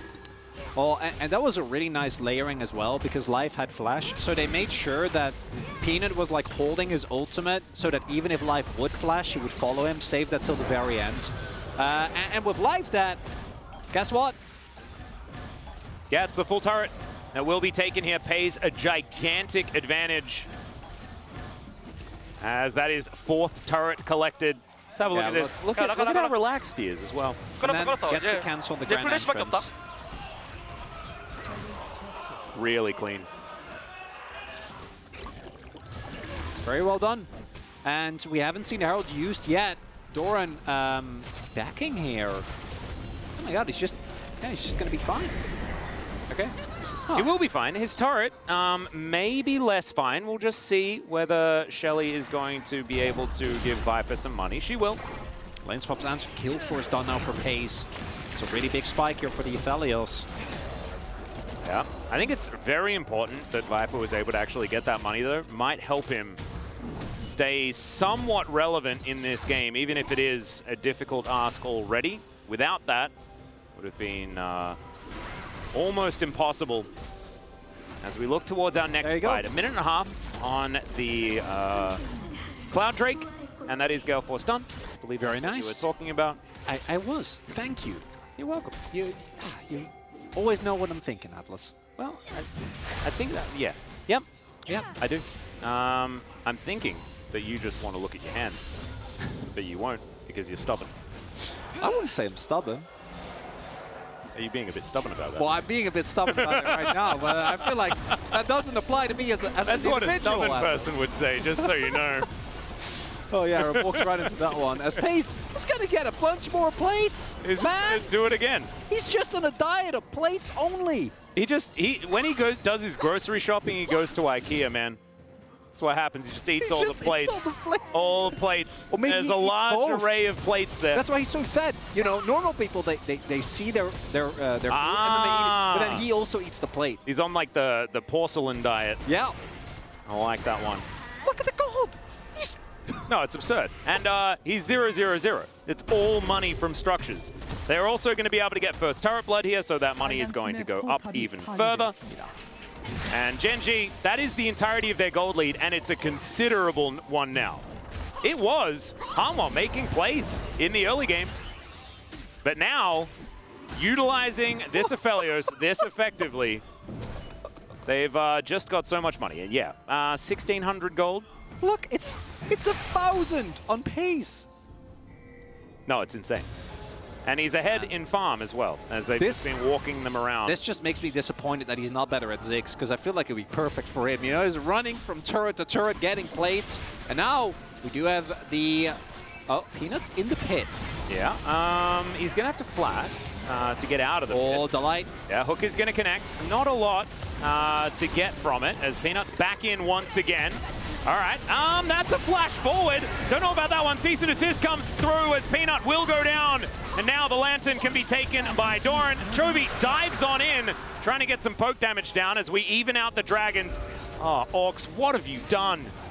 Actually just the least valuable Drakes in this game. I also have no idea what just happened there and why they fought the second time. So Peanut Qs in, then flashes out because they're ready. And then Qs in again. And then he Qs in again. And then Doran is like, I will save you! But that didn't quite work. Yeah, because the zoning from Zaka actually really valuable there, if I remember correctly. Him being on the side meant that the rest of GENG couldn't approach. as we're going to see a replay of this, yeah. Obviously, like the teleport from Gnar doesn't really matter, but look at Delight, Ace, Chovy, not really able to walk up there. And also just, I think, somewhat baffled at what is going on. And that's going to be the Drake. That's going to be a free kill donated to Humble Life. And 2 more of those, and I'll look at my hands, Atlas. Yeah, very interesting situation here. As Peanut looking for Shirley. Should be fine. Should be able to get this. Without too much trouble. And we haven't mentioned Chovy as much because the game hasn't been about him. But he is still up 23 CS. And he is the sole source of magic damage. And the enemies really want to itemize armor because there is a monster-fed Thelios on the enemy team. So life is kind of great for Chovy. And he just got another turret as well. Yeah, and managed to get the local gold for that one. Yeah. As the map is becoming a better and better place for GENG players. The copium for Humble Life Esports is the fact that they have their outer turret in mid. So that helps. Hey, they have a great teamfight comp. You know, T1 won a game, and it was way worse. That's true. I mean, I still think that it's still a game that Hammer are still feeling okay about, especially being able to stand their ground around that Drake Pit, as Clid going to secure his red buff and make his way out. Peanut not going to be able to deter him there. As Viper just trying to get towards those quick blades as soon as he can. Will be Bloodthirster done pretty soon, also for Pays. Chovy has his bench, he's done.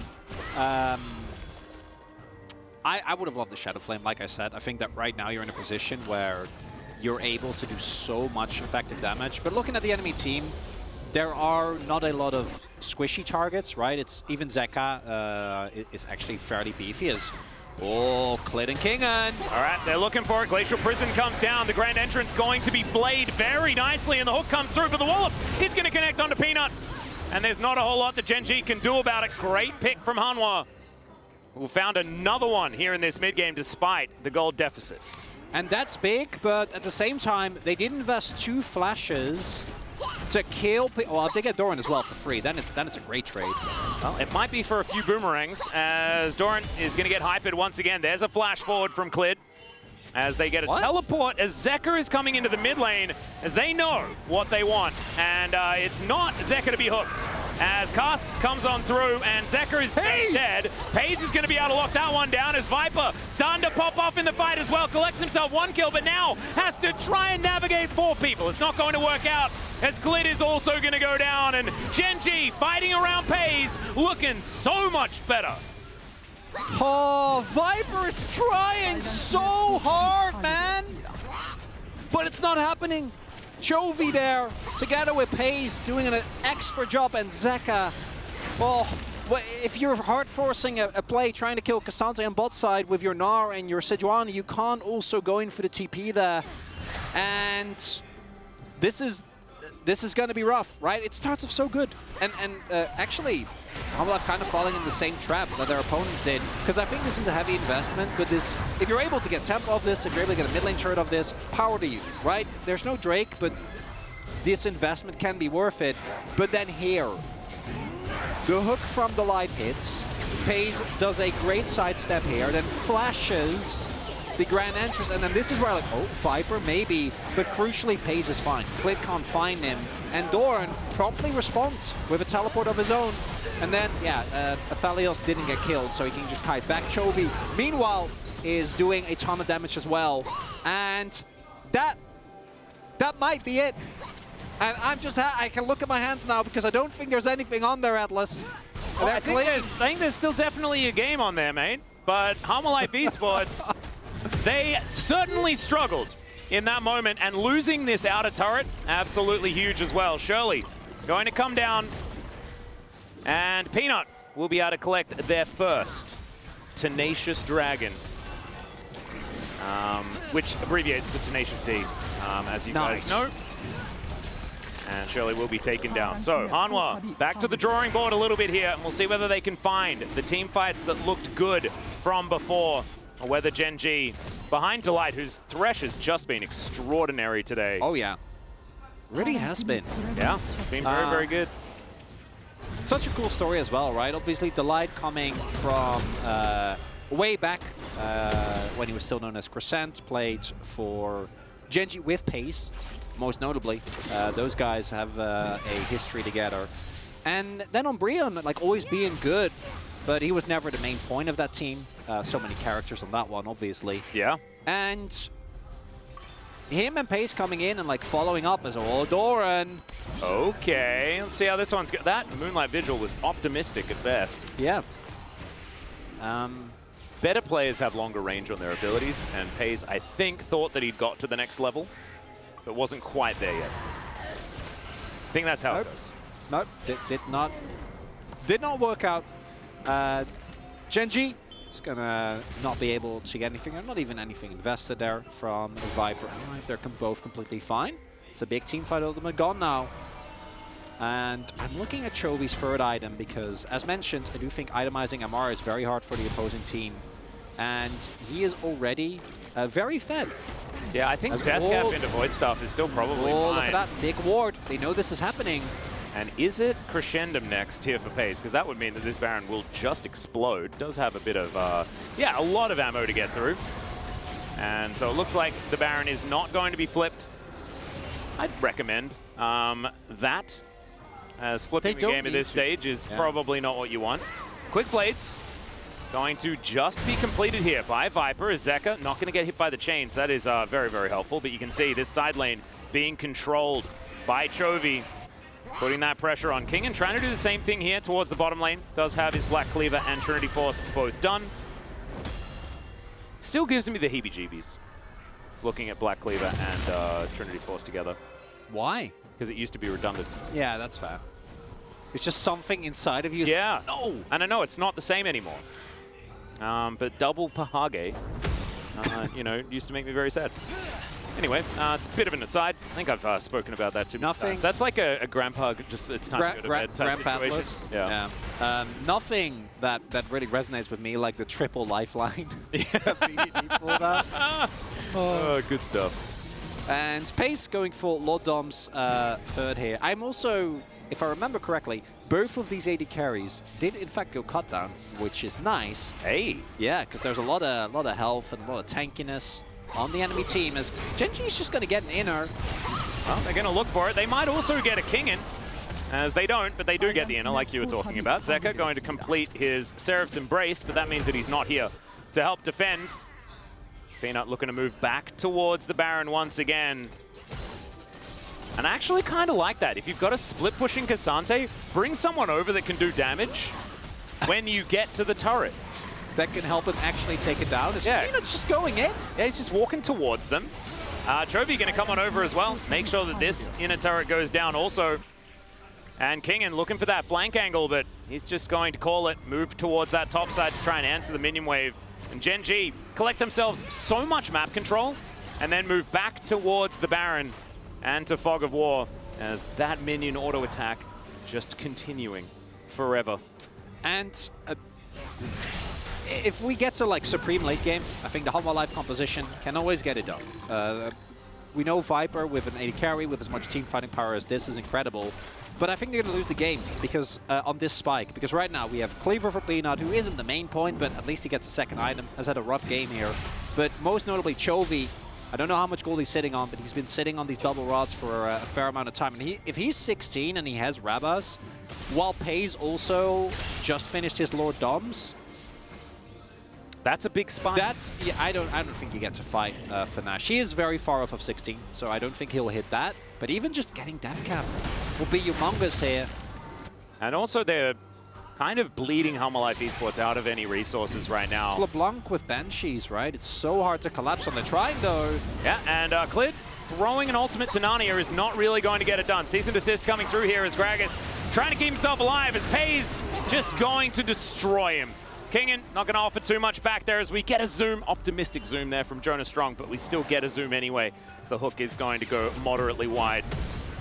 As Nah comes through, connects onto the Cassante, as Doran is just not exactly too worried about a turret, and in fact, just bring him over, predicts it, as he can walk through the base gate, but still, Pace just does so much damage. Presses Q with that Infernum and feels real good about it. And now the inhibitor turret is going to be taken down. Hanwha, you're going to have to try and look for a fight at some point.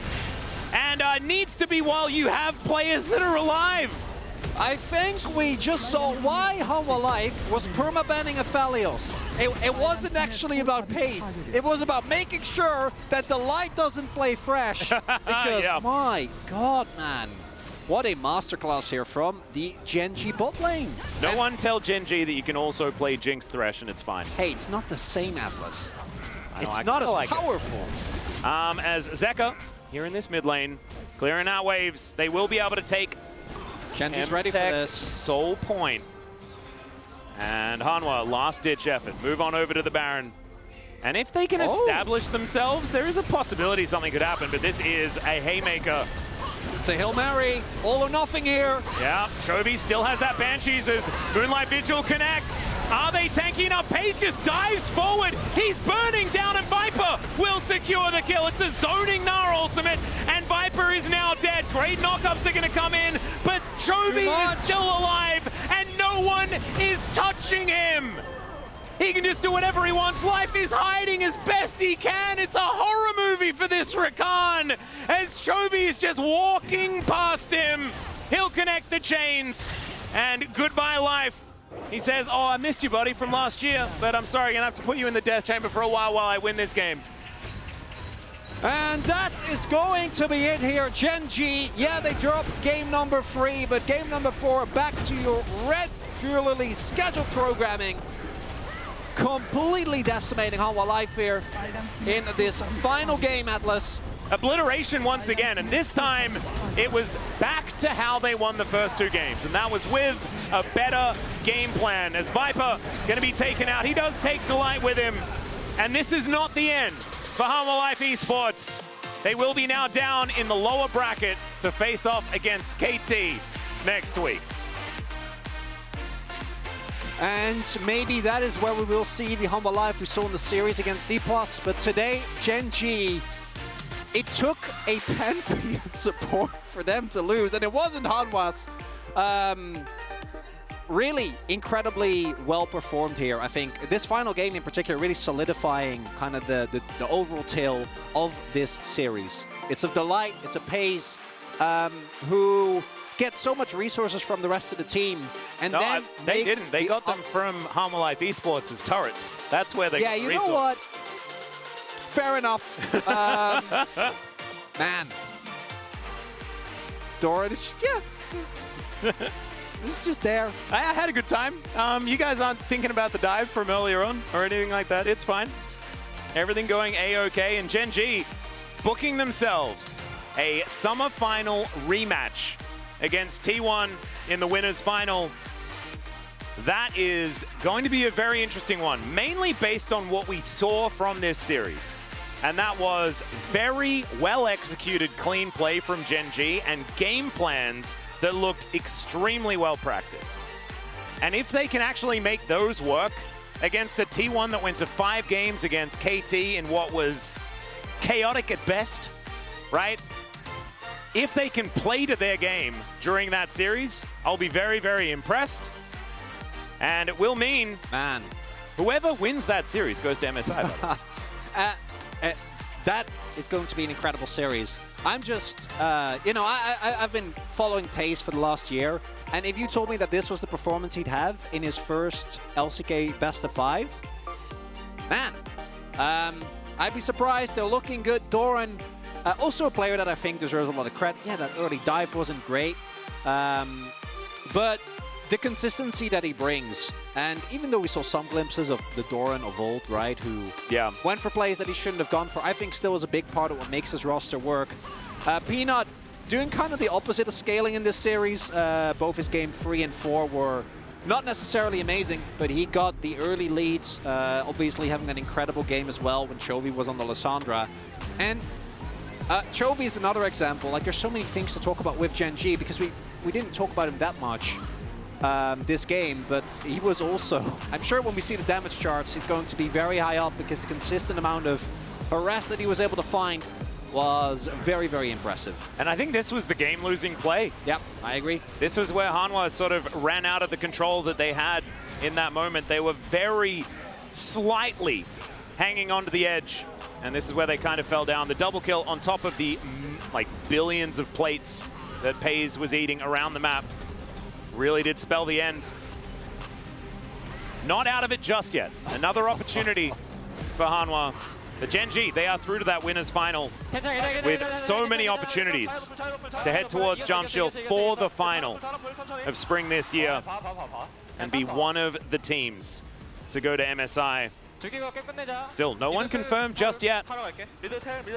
Still 4 teams with the opportunity to get there. 2 of them with some lifelines as well. And we also need to remember that even though they weren't able to win, up until the point where Peanut made that unfortunate face check, GENG is one of the few teams that actually have been able, in the regular season, obviously after KT yesterday, we can add another one to the list, but they were one of the few teams that was able to stand up to T1, which in of itself I think is a huge achievement with how good and consistent they were. And for Hanwha Life, I don't think that today was reminiscent of their best showing, like we saw when they played against D+, but there are a lot of things that they need to fix when they go up against KT, because if you have early games like this, that means it's a Lahans playground, and you can't allow that. Not against KT in its current form. No, I don't think so, especially with what we saw. KT is, oh man. Yeah. Yeah, Zeka really not having a great one in this final game, but Chovy, massive damage. He was your POG, right? No. Oh. Who do you think I went for? Well, it was Delight. I hope that he can be saved by my boys in media. I mean, Delight was fantastic, but those hooks were too good, man. No, he was absolutely amazing, and I think Delight probably deserves it this time around as well. It is time to throw it over to the space though and see what they thought about the GENG victory.